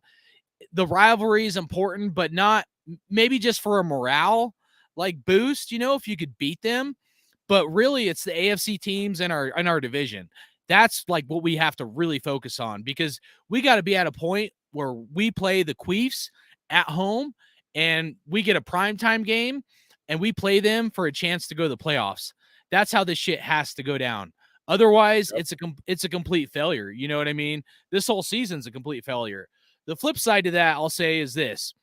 I feel like I personally put too much on this coaching staff, not realizing how many of the coaches on the staff are really unexperienced and they're really not proven. Some of these guys, even our defensive coordinator, they only have a couple years as a defensive coordinator. Our offensive coordinator, has never been offensive coordinator. I know, Josh McDaniels is calling the plays, but there's coaches all over the staff that are really unproven. And so our coaching staff is still developing, you know what I mean? Not just we need better execution from our players. That might be part of it. But I think, part of it is just the coaching staff is having to learn how to be a real coaching staff and how to adjust to our team that we have now. I do think we're going to have to get some better players next year in some certain areas, no doubt. But a large part of this, I really think, is inexperience by some of the coaches we have on our staff. And I'm not just talking about our head coach, Josh McDaniels, hopefully it works out with some of these other coaches. But, the Raiders, we kind of got our coaching staff set up late. Most of the other Right. positions were filled. So we kind of got the crumbs when it came to like who you could choose for your coaching staff. Hopefully we can make a few upgrades. I'm not going to say we should fire offensive or defensive coordinator yet, but it's to be determined if these guys are really going to be like at a point where they're worth keeping, like come this next season. You know what I mean? Because we got our coaching staff so late, like we were kind of slim pickings on who was available. So, when I look at that portion of it, it just kind of makes me take a step back from my fandom and like, hey, these coaches just need more time. You know what I mean? It took me a while as a leader to, develop and eventually be like what I would consider a good leader. But it doesn't happen overnight. You just got to get that hands-on experience, just like the players do. So when you look See, at, I like what the numbers had to say, bro, because we will have Renfro and Waller back yep, by that yep, game. yep. Okay, and so if we're- here's a and if question I've we're- been thinking. Here's a question I've been thinking to myself. I want to ask you guys, okay? Because like part of me is like, oh, we're gonna get Renfro and Waller back. That's gonna help us win automatically, or that's gonna be a huge step Hopefully. up. Are they going to be up to Well, it adds par two is more the weapons case. that they Up that to car- par, that they need. exactly. Are they going to know the playbook well enough? Have they been studying? Like, Oh, I are think they so. going to be up to speed enough to like jump in day one when they're healthy, off their injuries, and be an asset to this team and not a liability? Because if That's they a don't good know the playbook, right? Even if they're healthy, if they don't know the playbook and they haven't been fucking grinding through this little IR fucking session they're doing, they're going to be a liability, not an asset. And at that point, you're almost better off sticking with what you got than like putting somebody on the field that doesn't know the playbook, or if they're not like at the level they need to be. So what do you guys think? You think they're going to be ready? Oh, absolutely. This is the NFL, dude. I mean, you're an NFL football player. Preparation is the biggest part of your preparation for these guys is a big part of their career, So I mean, as far as I mean, you will hope guys like, like I said, and I like what Cool Kev's saying because Darren Waller is a big time in question on his commitment to the team, I mean, because we thought he was coming back 3 weeks ago, and we still have not seen him take the field yet. So there's something going on there. But as far as getting those two guys back, the way I look at it, you're adding two more weapons they didn't have before. So no matter what, I mean, even if Hunter Renfro or these guys aren't up to speed on a playbook, Hunter Renfro could easily step in as a punt returner and take fair catches, you name it, and secure, as a possession receiver and, clean up some things on special teams that we were concerned with, other things like that. But I think definitely you're just adding two weapons you didn't have in the past. And once again, injuries are part of this game. So that's going to be a roller coaster we're always going to face. I mean, just in this league, man, guys get hurt in practice, man. I mean, yeah, we're made known of every little injury. I mean, I think fantasy football kind of assists with that because everybody's playing in fantasy football. So injury updates are nonstop, constant. Anything, a personal dilemma with a player, we're going to be updated no matter what on that player's availability. So, and I don't know really the proper answer for that question because I would like to think that they would be ready. But I mean, has Waller really got the heart to get out there and want to play? People have already been talking about this hamstring injury with Waller, that it never takes this long to come back from it. And he has been sitting on the bench, just pretty much watching the team play. Davante Adams has called him out in a press conference. I mean, literally calling him out in the press conference. I think he's actually even going by name now. You know what I'm saying? Because he's not even getting out there and even attempting to play. Now, I did a video back, I think probably about a month ago, where I was talking about the speculation in between Waller probably being jealous of Davante Adams because Davante Adams is actually getting all the publicity now, where Waller was the golden child when Davante wasn't here. And I mean, in all actuality, I think that is really starting to show, especially since he hasn't gotten on the field, and it's been this long. And will he be back by week 17? If he hasn't played yet, I'm really not expecting him to play. You know what I mean? The only thing I can hope for is that by that time, Nate Hobbs is back. Our secondary will be solidified. Foster Moreau is going to be just as serviceable at tight end. He might not be as much of a weapon, but he's just as serviceable at tight end than, having a Darren Waller out there who really necessarily don't even really want to be there. So do I really want to mess up the chemistry?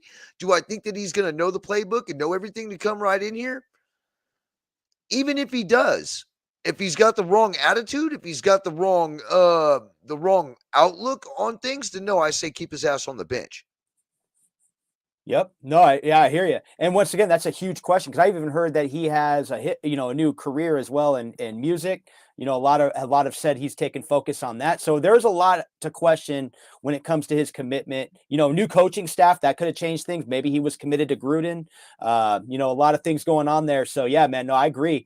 But once again, I just look at it like if they do get him back, they're just adding more weapons and more, capable, players to the roster. But at the same time, man, yeah, it's a huge bummer to not see him, especially after he got his contract. They locked him up, to start the season, and we have not seen a contribution from him, which is a bummer. And a lot of Raider fans are rocking his jersey, man. So hopefully, at some point, he shows up, man. Did you guys see just like he did last season, where he showed up after being hurt and just balled out?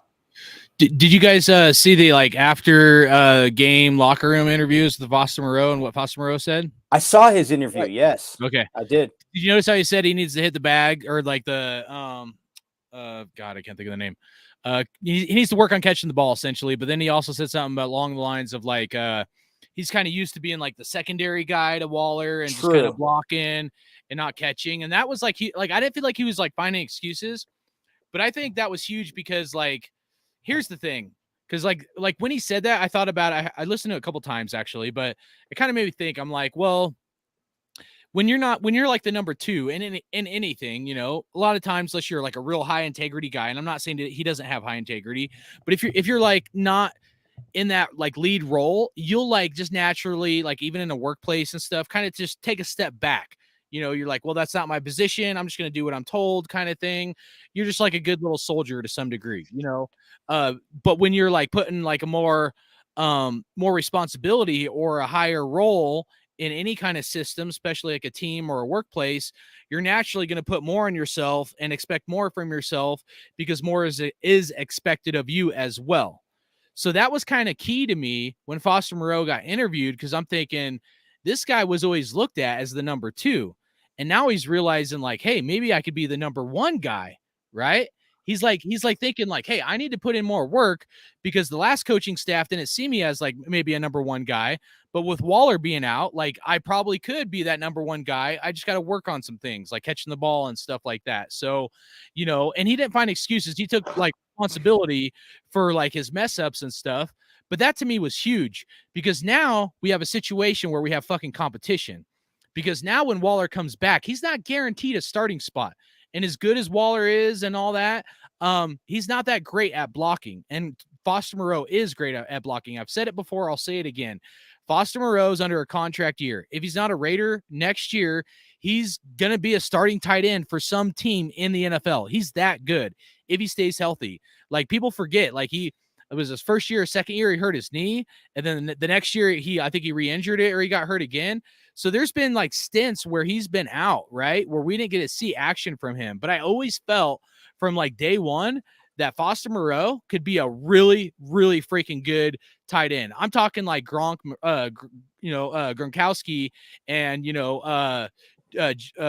Kelsey, from the Chiefs type of style. I know that sounds crazy, but he's got it. He just has to work on his catching and I know people say, well, he's not as fast. You don't have to be that fast to be a tight end, dude. There's been plenty of guys out there who aren't that fast of a tight end that you just got to find the open holes and you got to sell it. You know what I mean? And so when I think about it like that, we don't even necessarily need Waller to come back and be the guy. Waller could end up being just a rotational guy. And that might actually be the best fit for this team is to have Waller line up, maybe not even as tight end, but more as a wide receiver. Well, Waller was a true wide receiver coming into this league. You're right.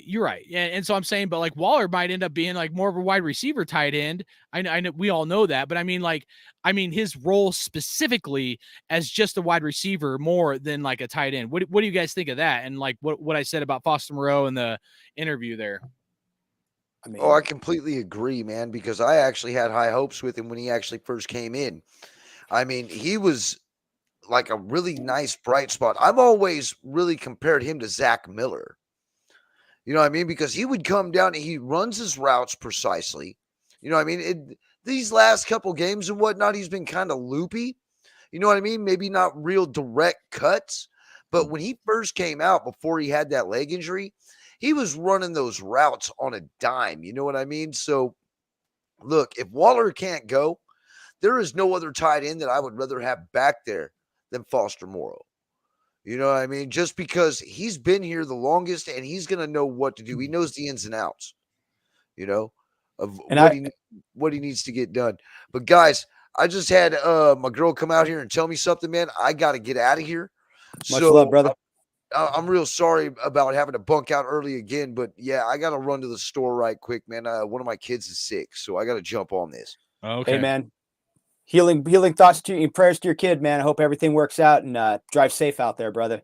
Yes, sir. Hey, I'm sorry about this, but hey, y'all have fun, man, and keep cutting it up, man. Hey, it's Raider Nation for life, man. Let's go get this W against the Chokers. Let's go Raiders. I'm golden with my lays, man. Straight from the Raider ground, supposedly. So nice. I still got those 2002 Coors Light cans from Oakland, dude. But I was going to do a video. I was going to dump them out. I'm not drinking that shit. I'll say that straight up. I'm not drinking 20-year-old flat beer out of a Coors Light can. But I have my old collector 2002s that I used to buy at the liquor store, drink one or, save one. So I have all these old school 2002 AFC West champion, AFC West or AFC champion when we went to the Super Bowl. But I felt like I was going to do a pour because it was the 2022 year. So I was going to pour out 2002 to ignite some hopefully good karma for this 2022 season. But anyway, we'll do that another time, man, because we'll see what happens. We're one game at a time right now. But to answer your question, man, on Foster Moreau, I liked him the minute they drafted him, dude. I liked mainly because of his prototype, dude. He's an NFL tight end prototype, dude. He has the size, he has the body style, to be a tight end. He has the blocking behind him. I believe he played at LSU. So he comes from a school, so they're moving around, they're blocking guys. And, you're taught to be an NFL player when you play for big universities like that. And so I loved the draft pick to begin with. I loved when I saw him in training camp because I think it was like, what was it? Hard Knocks we were watching that offseason. So you see him in Hard Knocks, dude. The dude was a monster compared to all the other players. He's a big dude. But as far as tight ends, you don't really need a fast tight end in this league. Darren Waller was something special converting to tight end because he can run a 4.4 40. He can, he's a former wide receiver. He came in the league as a 6th-round pick as a wide receiver. But when it comes to playing tight end, dude, it really comes down to finding that soft spot in the defense, dude, and that cushion, what the defense gives you. And that's why quarterbacks rely on the tight end a lot and they become dependable. But as far as his interview goes, I felt like his interview was just more of an honesty to the fan base. He let us down on 3rd down, dude. And we were talking about that in a group text chat during the game, man. And I kept saying it in that chat. But there's plenty of time. He did not get the 1st down, but he can redeem himself in this game. And he did with a touchdown. And that's what was huge. And I think that's what he was speaking to is like, hey, man, I felt like I let the team down. You got to think about him as a player. He's letting the team down on that drop. That was, especially when Carr, that's a tough throw. And Carr gets him the ball. He drops it. He had to redeem himself. And that's just a team coming together right there, man. So everything all in all, man, I just think Foster was more relieved that he was able to be a huge contributor in the end for this team, man. And I had respect for him to get the not game-winning touchdown, but the touchdown to go into overtime. Huge. He's in the back of the end zone. He's got to find that cush. He's got to find that opening in the back of the end zone. He can't step out of bounds and then step back in bounds. There's a lot of things going on. So he did exactly what he was asked to do. He stepped up in the moment when his team really needed him to catch the football. And he did, dude. A lot of other things went our way after the drop 3rd down, but that was the moment. And that's when this team can believe. That's when you start believing in the guy next to you. That's when you start believing in the guy next to you. I'm glad they didn't give up on him because sometimes, we've seen Carr where wide receivers drop balls, which happens, and because they don't have that right chemistry or whatever, and then Carr will stop throwing to him. And I'm glad that wasn't the case because that was we needed a play like that, and Foster Moreau pulled through, and he actually did it the week before against the Broncos and Foster Moreau missed I feel like a couple other passes during that game as well, but then when it counted and we needed it the most, he got a huge play for us to win that freaking game. He caught that ball and he's holding on to it for dear life, man. So Yeah, and he secured. Now, in that Denver game, you're talking about the Denver catch when he caught it, the 31-yard catch. Now, that was a dude. He was a professional all around on that catch, dude. Because his number one, when he hit the ground, he secured the ball. The ground could. I mean, if he hits the ground and and that ball comes loose and nobody touches him, that's a loose ball, man. So I liked his thought. Like his focus. He stayed focused in securing the football. So those are the little things that I kind of noticed with him. But in all, we're going to need to bring another tight end on board, because ultimately in the NFL, teams it doesn't matter which team you are. Most teams are running double tight end sets. They're mixing it up with different looks. So they do need to get another tight end that can contribute to the offense. Whether that be Darren Waller, I mean, he's under contract, whether that be Darren Waller and Foster Moreau as a tandem or who it may be, but they're going to need to bring another guy in eventually to really, expand their play calling, man. But yesterday, like I said, from what I saw an open playbook from Josh McDaniels, and that I liked. I saw a gunslinger in Derek Carr, which I like that, because I think the more risk, the more reward. You got to be a risk taker in this league. And sometimes we as fans, we over evaluate or we overthink sometimes, because we're like, oh, he's playing it safe's okay. No, it's not okay. Playing safe is not okay. It's not okay, dude. You gotta. This is the NFL, man, and these games come down to the wire. They come down to like literally a fraction of a play. It's a game of inches for a reason. So you got to take those risks. Now when it's time to take a knee and call it a game, that's different. But I'm talking. I mean, we saw Buffalo lose a game like that. Right? Just 2 weeks ago, we saw Buffalo. Buffalo lost a football game because of their position in the end zone. And, they lost. What did they lose to? Which team was it that beat them late, dude? Was the week before a Buffalo game or whichever? I forget which game but Buffalo lost that football game. Was it against Minnesota? I forget that damn game, but it was that one game where they were pinned back deep and like I said, things can happen. This game is a game of inches, dude. And so, sometimes, to gisk it. Let's just go off Al Ghost. I like what he's posting here. He put no risk it, no biscuit. Scared money don't make money. Love that, dude. Well, that dude. And then the shout other out thing to you, brother. the other thing that Al Ghost said is we need a speedy wide receiver. I feel like we used to have one, but I don't know. Nothing rings a bell of like a fast wide receiver that had good hands that we used to have. I don't know. I liked Holton, dude. I really liked him. I'm kidding. I'm talking about Henry Ruggs, but yeah, no, we do. And Henry Ruggs was had a really fast wide receiver who had great hands. And I love Henry Ruggs I love that pick, everything. And I don't love the action that took place a year and a half later in his career, and I don't love his situation right now, man. I hope everybody heals from that. But man, we do need a speedy wide receiver. You're 100% right. A guy that can just take it over the top, dude, where Carr can just drop back and sail it over the defense. And you have that guy. And like I said, Holton was my guy kind of a few years back. I loved how he could get underneath the football. Derek Carr could throw it over the top of the football and he could run and go get it. And he could get underneath it. And that sometimes it's just a huge game changer, man. And we see that in the NFL. Derek Carr has the arm strength to do it. But we just need that speedster, like Algo said. That's a fact. Your boy Q said something I thought pretty interesting that I've noticed too. I'm sure probably most of us have, but he said, essentially where Mac Hollins, where Derek Carr has been like, no, you're supposed to come back on the route kind of thing. Yep. And, I just kind of wonder, I guess, about Mac Hollins because he likes, and I don't know, I try not to pick people apart to some degree, but like for their personal life or whatever, but he's like a real free hippie kind of thinker where he's wanting to like go out in the field without shoes on and walk around the city without shoes on and have snakes in his house, and all that's fine. Okay. Just to some degree. Okay. If you're so focused on fucking that happy shit, right? As opposed to like playing football and knowing your playbook. And if you're more focused on all that other shit than like producing, then I kind of have a problem with that. So that makes me kind of, because the reality is we're not going to be able to sign all these guys. Foster Moreau, Josh Jacobs, Mac Hollins, all contracts, there's plenty of other guys too, but just looking at the offensive side, like, I don't know if we keep Hollins after this year. I mean, he did pretty good yesterday, but like, he's got to really start stepping up to the plate, if he wants to be on this team next year or even have a shot, you know what I mean? We're like Foster Moreau. I don't have that opinion about him. I think Foster Moreau is a keeper. I don't know what he's going to cost. Probably $4 to $6 million or somewhere in there is my guess. And Josh Jacobs is a no doubt. But I don't know if we're gonna be able to afford him. but I fucking hope so. I'd rather have a Josh Jacobs over someone that's worried about like wearing, not wearing shoes on the field before a game than fucking Matt Collins or whatever. So, to me, I see some red flags with Matt Collins, and it does worry me, I'll be honest. And I'm not just talking about speed. I'm talking about like the integrity of the person potentially, or at least if I don't want to go that far, at least some things where he's not like putting the time in as much as some of the other guys.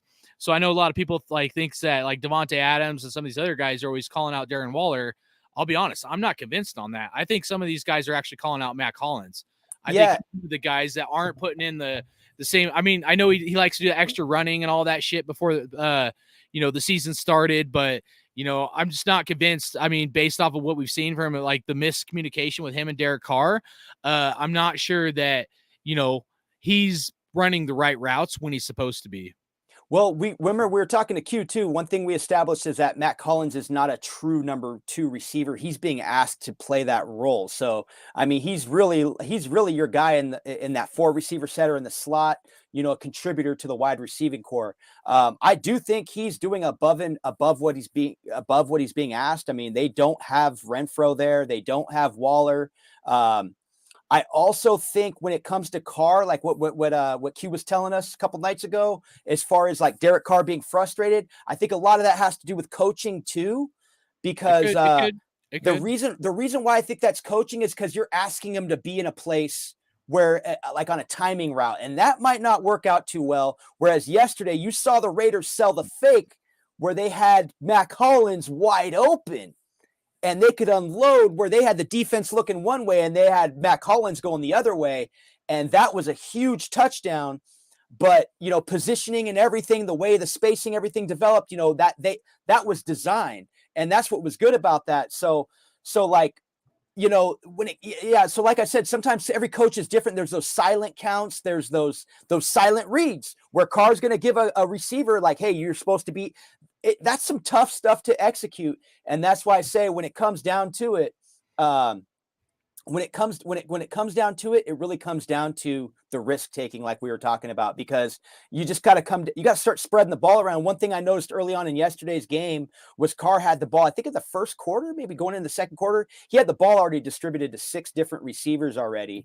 I think that was without Keelan Cole having a catch at that point. And so little things like that. That I was picking up on, man. And it's just good to see Derek Carr spread the football around. And like I said, take some risks, throw the football like a Matt Collins. Let's use him as an example. He's got a good frame, dude. He can go up and fight for that ball. He did that on the 2-point conversion. I forget which game, damn it. But he's got to want it. He's got to want. You're right. He hasn't been a number 2 wide receiver and whatnot. He's clearly not a true number 2 is what we're saying. Well, he could be, but he's got to want it. That's the question to me. Yeah, but that's a tough, like, people's heart or integrity, but he's got to want to be that guy and work towards being that guy. Yeah. You know what I mean? And so that's kind of where I'm at. And I'm not even talking about this year. I'm not saying start Keelan Cole. I'm talking about the future. I'm talking about like beyond this year, because my mind's like part in this year and part in the next year. I'm like, well, it's like Hunter Renfro last year, man. I mean, dude, he had 100+ catches, 1,000 yards. And, right.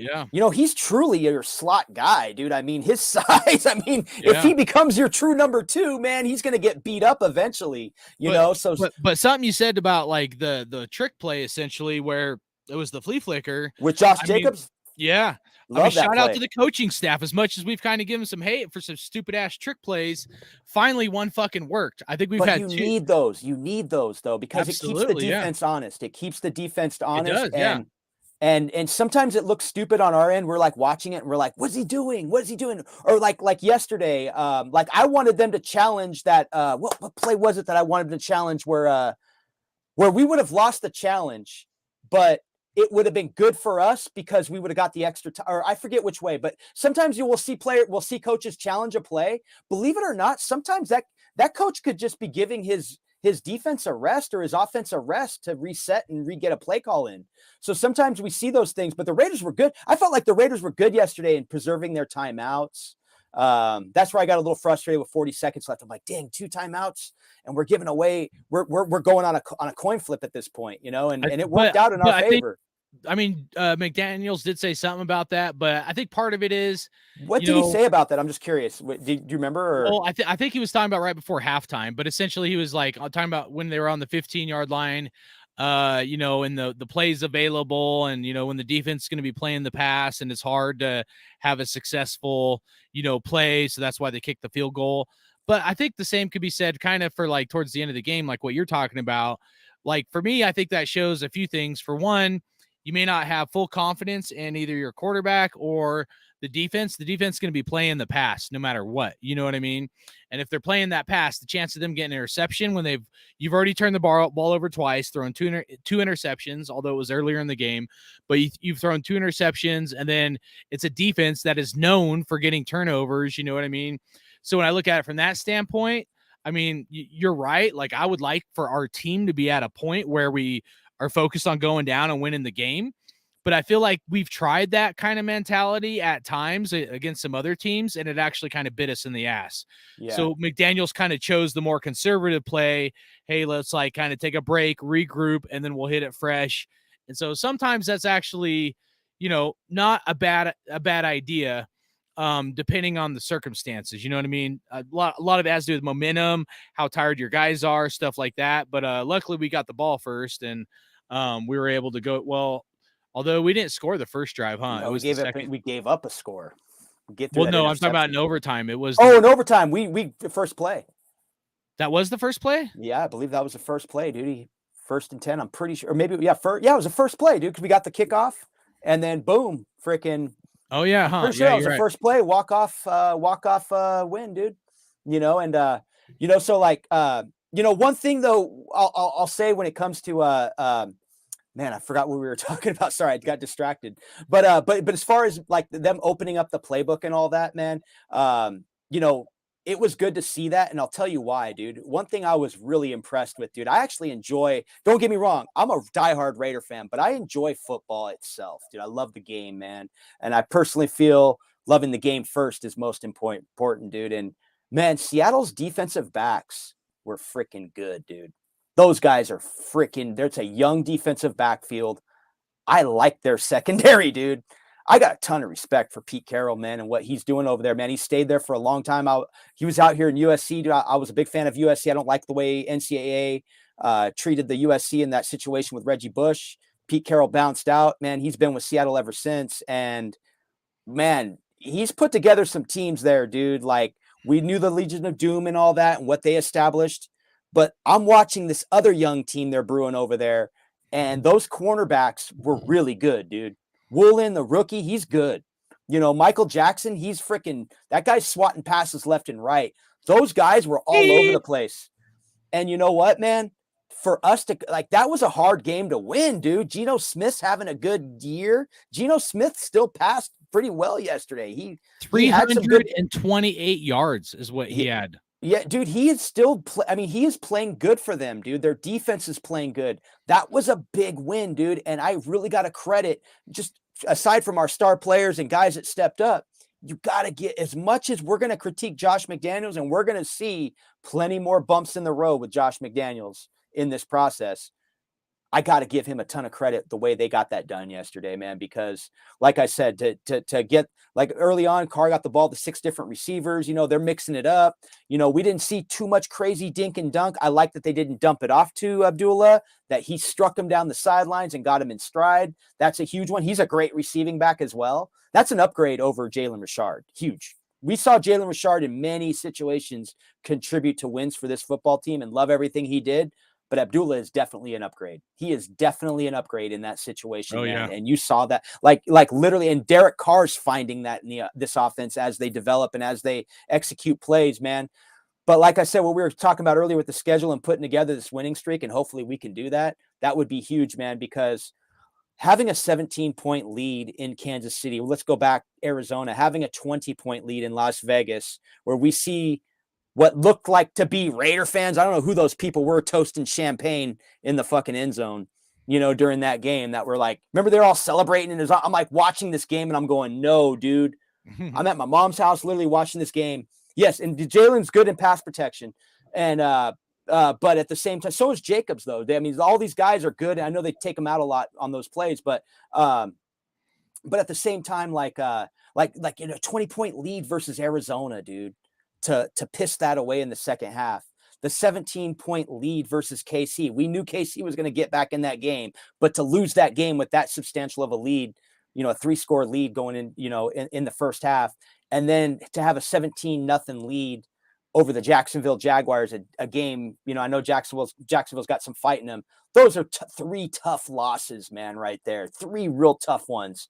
And then even going back to the Tennessee game, man, you knew at 0-2, you got to win on the road at Tennessee. Tennessee gets their job done and wins. And then next thing you know, they're competing with the Chiefs in the AFC, but they're starting to dwindle off a little bit. But I know there was one comment. They said we got to worry about the Jets and the Patriots in this process because they're winning football games. I think the Patriots dropped to 6-5 yesterday, so that helps. The Jets, they're using 2 different quarterbacks right now. We're going to see their guy. What was it? Mike White threw 3 touchdowns.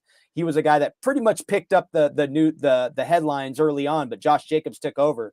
So, but yeah, I agree with Al Ghost. He's dropping gems in here, dude. If we have 3 more wins, we'd be in heaven right now. Shitting the bed early screwed us over. And that's true, man. Those are the tough ones. Once we get past that, man, if we can get in position and get above 500, things could change, man. Things could change. Don't forget the importance of what the Patriots have done towards the end of the season. A lot of times they've started off like slugs and slow and not very good, but they almost always finish strong going like towards the end of November and into December. Oh, absolutely. They're just notorious for like fucking turning the heat on, dude, right in those months. And that's what I want to see from this coaching staff, and especially Josh McDaniels, because that's like what we've seen with the Patriots. And I don't want to mimic them by any means, but I mean, to come from a coaching like pedigree or staff where that's implemented in your like, like just part of your daily life and routines, this is where we should see all the work put in and all the stuff, all the details they've been focusing on. It should all start clicking right now. And I think that's what we're seeing these last 2 games, but it needs to continue. But we got to see that growth continue and things to be like running smooth, like a well-oiled machine. Because like the first part of the season, we saw parts of this well-oiled machines, and then a fucking wrench would get thrown in the gears, and we're like, what the hell's going on? And it was crazy to me because I always felt like Josh McDaniels and the Patriots would leave their foot on the gas and their foot on people's throats, and he would adjust very well. But this is where, like what I said earlier about the coaching staff being unproven, and not having that repetition and I say like a proven coach, but what I really mean is just experience.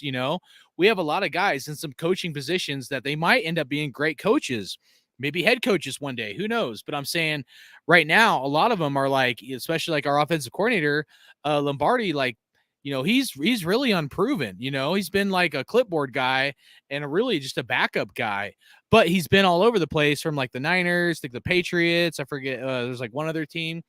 But, if he pulls it out and Josh McDaniels eventually, so like a year or 2 from now, can pass the playbook over to him, because this is what Belichick did with Josh McDaniels.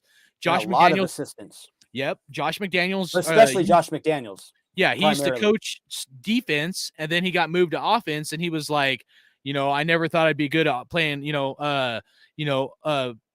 the offensive play calls and stuff like that. And Belichick saw something in me that I didn't know that I had, kind of thing. Well, we have a lot of those scenarios of what I just explained back when McDaniels was younger with all this coaching staff now. And so it's tough because we're talking about having to be patient, and I don't want to be patient. I want to win now. Of course.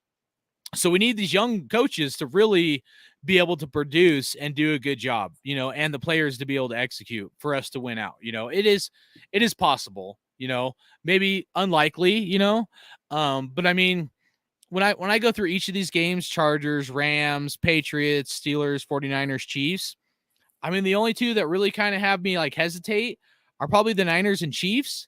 But those are at home. 2 straight games to close out at home, right? Yeah. Am I right? Those are at home. Right. Exactly. And I'm not saying any of these games will be easy, but I mean, we can beat the Chargers. Like, they just got to come in fired up, and the coaching staff has to have a good game plan. and we can fucking beat them. You know what I mean? And if we can Yeah. beat the Chargers, then I think, we got to beat the Chargers. But if we beat the Chargers, we can beat any of those other teams. And I'm here's confident in a that. huge positive going forward, dude, with 6 games left. We got a home game coming up. We got the Rams in a short week as well. A banged up Rams team, a team that doesn't have Cooper Kupp anymore, dude, may not have Aaron Donald, and struggling and exposed. Sean McVay has not shown too much this year. He's struggling play calling. I mean, he's had he's pulled some hat tricks at times, but we're only going to travel the East Coast one more time, man. We got that game Christmas Eve in Pittsburgh. That's our furthest game. That's our longest travel game. We've actually had, I believe they said, we have the second easiest travel schedule this year. So that's what makes those early losses tough. But, once again, man, I think that's a huge positive, is the fact that we're not facing things we faced before. Remember how frustrated we used to get when we used to get the NFL schedule? And we're like, dude, they screwed us. We have to go on the road this game. Then we have to fly this many. I remember we used to talk about flyer miles and this team flying all over the place. They have the most traveled miles. We did not have an out of country game. We did not go to Germany or London this year. So we have a lot of things in place right now that a lot of I believe the Patriots had to travel overseas this year. So there's a lot of things in place right now with these 6 games left that are very notorious. Now let's jump on Al Ghost's comment, because this is a great comment as well, with Ziegler may not resign JJ. And I completely saw that at the beginning of the season when they did not pick up his 5th-year option. I'm thinking, okay, they're going to put him in. He's basically in a contract year now. So you're going to see Josh Jacobs. I drafted him I'm in 3 fantasy leagues. Normally I'm in 6, but I got him in every fantasy league. Josh Jacobs made every fantasy league, and I'm glad I drafted him. Got him late too. A lot of people passed on him, but my thoughts is with Josh Jacobs and Dave Ziegler. I know Dave Ziegler is bringing the Patriot way with him in Las Vegas to a certain degree, but I think there's something different with Ziegler, man. And Ziegler, he seems, so far I'm getting the vibe that he's listening to fans, dude. If he knows we love Josh Jacobs, dude, and as much, I mean, they had to make that deal to get Devontae Adams. You're getting Derek Carr's Not just former that, college teammate, and how they ties got in that with, deal. It ties in with Cleo Mack, man. You know what I mean? So Yeah. And that's all Josh we got. Jacobs is a guy that's showing he wants to contribute. He'll play hurt, so I think Dave Ziegler is going to see things like that. And, Dave Ziegler is even going to look past to the day that he got drafted all the way to now. And he's going to probably see what I kind of saw. And that is his rookie year. He wanted to play with that separated shoulder, man. He had to hide that from Gruden. Absolutely, and Gruden's the kind of guy that will grind you.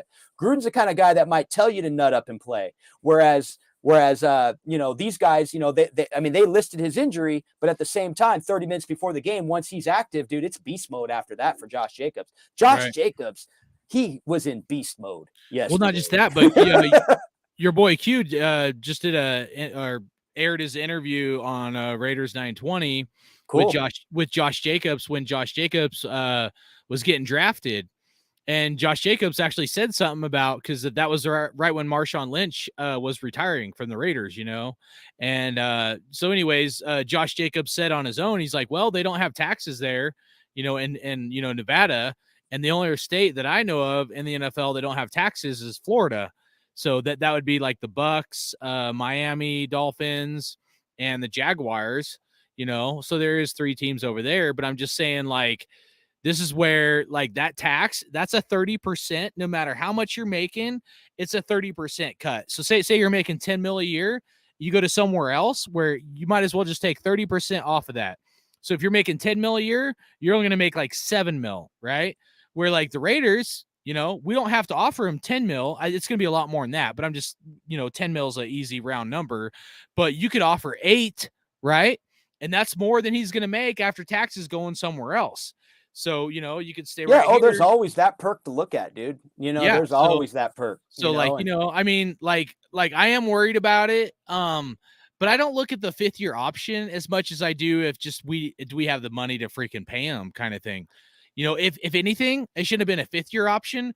We should have just gave him a contract for 3-4 years or something. You know what I mean? All they had to do was pick up that 5th year, dude. And like I said, let's be real. What does the 5th year do? They're still going to have to sign him at the end of this year, right? They would possibly, but basically, here's what I like, dude. I like the collective bargaining agreement that they got done. I think I want to say, when was the last time they did that agreement, man? But I want to say a few years back when they had the collective bargaining agreement renegotiated. I think it was just recently, right? But anyway, but the 4th year and the 5th year option. I mean, I'm sorry, the 4-year contract with the 5th year option for first round draft picks. I believe they came up with that in like 2011, like right around that collective bargaining agreement. Now I love that because that structure has, I mean, that prevents guys like Jamarcus Russell from getting a $60 million fucking guaranteed contract. So that's why I like the first round 5th year option. I'll tell you kind of what I think NFL executives are thinking when it comes to the running back position. This is what Dave Ziegler was probably thinking going into Josh Jacobs' contract. For one, he's trying to get familiar with Jacobs and his commitment to the team, his I mean, you know, they're going through that process of getting their new job, getting to know everybody, all that. So I can understand, yet I can't understand. You know, I'm like, hey, dude, it's Josh Jacobs. Dude, he's contributed a lot to this team already. But, you know, once again, I believe the way NFL general managers look at it, they just look at it like a running back's replaceable. A running back can be drafted. A primary running back can be drafted in the 4th round and just kill it in the NFL. That's what they're looking at. Whereas like a defensive edge rusher, that's a hard position to replace. I get it, but like a quarterback, that's a hard position to replace. That's the typical. That's like running back by committee kind of thing, right? That's the typical thing. Typically, depends, you know, but depends on who you get out of if you get that diamond out of the rough. Derrick Henrys, Jonathan Taylors, Alvin Kamara's, those guys are growing on trees. Those guys, no matter where they were drafted or whatever, I mean, those guys are, you know, and like the list, dude, like that game that Jacobs did, I mean, he's up there with the Jim Browns. Absolutely. I know he's got a ways to go to catch up to some of those guys' careers, but you know, to be in the just in the conversation with a Jim Brown, Adrian Peterson, Barry Sanders, Emmitt Smith, Walter Payton, OJ Simpson, dude, that's insane. You know, so speaking of this, I guess, all right, we'll make this last question and then we'll get out of here because we're at like a little over 2 hours. But what needs to happen for Josh Jacobs to be not just a good, like, you know, running back this year or like all pro, going to the Pro Bowl or, maybe even offensive MVP. I know it usually goes to the quarterbacks, but more than just that, what would he have to do this year to be the best, to be considered the best running back in the NFL? Holy crap. Like right now, I don't mean of all time. I just mean for this year. What needs to happen for Josh Jacobs to be considered the best running back in all of the NFL right now? So right now, he is the leading rusher by 100 yards and maybe 110 yards over Derrick Henry. Numbers, shout out to you. The O-line played great. So we got an O-line that is showing us they like to run block. I had a funny feeling they like to run block when the season started. I love the draft pick, Dylan Parham, dude. I think that guy is mowing fools down, dude. And not only that, he can pull all across the field. So for Josh Jacobs to be like an MVP this year, I mean, he already is I mean, he's already the leading rusher, but I think when the season started, I'll tell you what I felt with Josh Jacobs, dude. I felt like he was going to have 1,500 yards and about 12 or 13 touchdowns. That's what I felt Josh Jacobs was going to give us. I felt like he was going to put this team in a situation where, hey, you're going to have to re-sign me. And I think they will re-sign him. But that's what I realistically see. I see about right now, shit, dude, that could be an 1,800. I mean, after what I saw yesterday and what he did yesterday, dude, he's at 1,100 yards with 6 games left. I mean, a couple 100-yard games, dude, or maybe like 3 100-yard games, and he's going to hit 1,500. I could see this guy running for 1,750, 1,800 yards, and then, you know, throw in another 300, 400 yards in receiving, dude. He could have a 2,000-yard season. If he does that, he's going to get re-signed, dude. And they're going to, whether they got to tag him and it'll be high, it'll from our standpoint, we'll be looking like, holy shit, the Raiders got to pay all this money because they didn't pick up the 5th year option. It's going to be a big story, all that. It already is. But I think it'll happen, dude. I as much as they do come from the New England Patriots where they can expend running backs, they do hang on to the keepers though, dude. And like guys like Kevin Falk years ago, you saw White, over the last few years, he's been a consistent runner there in New England, a huge contributor. But aside from New England, aside from what they did, this situation, you have a very special back, a back that is literally putting up numbers, like you said, that go back to the greats of Jim Brown, OJ Simpson, guys that could be relied on, guys that can pound the rock where, they just take over a game, and Jacobs is showing that, dude. But you just got to feed him the rock, dude. He's got to be in that game plan. And like I said, we saw him become a big part of that game plan yesterday, man. So, but yeah, I definitely see an MVP season brewing right now as we speak for Josh Jacobs. He's the number one story in the NFL right now. Well, and as much hate as we've given Gruden, rightfully so, for some shitty ass draft picks, I think we should tip our hat and give Chucky some fucking credit, dude, because we don't have Josh Jacobs without John Gruden. You know what I mean? I'll tell you why I like John that. Gruden was all about pound that rock, pound that rock, pound that rock. You know what I'm saying? Like, knock on wood if you're with me. Like, and John Gruden went into this thing coaching these young guys, telling them to respect the greats. Like, he educated them about the greats. Yeah. So they had Cliff Branch when Cliff Branch was alive. They had Cliff Branch going. Believe he went to the 2019 draft with them. I want to say he flew with the team to Vegas to go evaluate talent. I can't remember which year. But that's huge, dude. Like, I mean, they have Raider greats involved where they're talking. Like, remember he had, like, when he first came on the coach, he's like, the first thing I'm going to do is I'm going to educate these guys on the greatness of the Raiders, where this team comes from. And look at what Josh Jacobs is doing. He's living up to guys like Marcus Allen, Bo Jackson.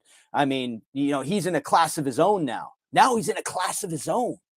You know what I mean? and so it's just crazy. But let me say this about the draft pick of Josh Jacobs. Dude, he was easily a top 15 pick. And I'll tell you why. They didn't use him that much in Alabama, dude. And so he came in with fresh legs, dude. He came in. Everybody knew that he possessed talent, that he had game-breaking ability in his veins. And we're seeing it now, man. We're seeing that. And so once again, it's going to be, we still got 6 games to shake out here, dude. So we're going to see a lot unfold, man. But once again, the positives that I'm spinning on is players that are rising to the occasion. The schedule looks winnable. The travel, that's a huge plus. And coaching is starting to come together, man. Coaching, but I think we're going to see bumps in the road with coaching, definitely in these last. We're going to see Josh McDaniels struggle on some play calls. We're going to see him still develop this and that. But let's be with them, man, on this, because you know what? And be critical. It's okay to be critical. It's okay to call guys out. That's why if we call Carr out, we call McDaniels out, it's all good. We just want to see these guys reach their potential in this league, man, and on this team, most importantly. Hey, well said. Well, let's wrap this up. Get out of here. Al's Ghost, make sure you email me raider.hardcore@gmail.com to get your gift card, dude. Ooh, Amazon, baby. And online shopping, Cyber Monday. There's still time. Yoshimitsu as well, I think was his name from last show we did. But tell everybody where they can find you, Raider Dave, and we'll get out of here. I'm Raider Dave. I'm Grimecast Media. I never post on Twitter anymore. I do not even drop videos, but I will be back soon, man. I will be back hopefully late December, but my channel is called Grimecast Media. And, and we get pumped up, dude. We get fired up, dude. We do live streams, vlogs, you name it. I still got some old content. I'll dig it all up. But right now I'm going to get my channel back up soon here and be saying what up to the nation, baby. What's good? Let's get it. Well, as always, man, appreciate you coming on, Raider Dave. You're one of my true Appreciate homies, you, brother. And, you're always welcome to come on here. We'll chop it up and let's go Raiders, man. Let's beat these chokers and hopefully get this W and keep this shit rolling, man. Josh Jacobs, the silver bullet right here. Much love, Hardcore. Have a great night, brother. All right, you too, man. Much love, Raider Nation.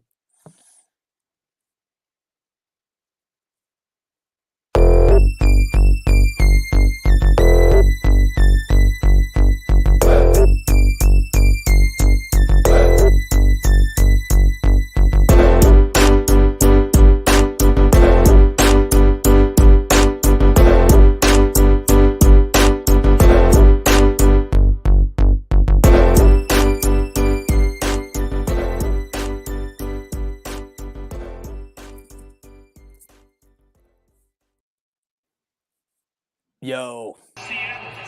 Prospero just got a touchdown. Touchdown, Raiders! Boom, let's go. Everybody's working for the weekend. All right, pick is in for the Raiders. Hopefully it's Josh Jacobs. Let's go. I got kicked in the nuts the first pick. Let's see who it is. Let's go. The Oakland Raiders select Josh Jacobs. Yes! Yeah! Fucking touchdown, Raiders! Let's go! One nation, Raider Nation, that makes up a Cleveland Farrell. Let's go! Daniel. Dude, I just got a message. I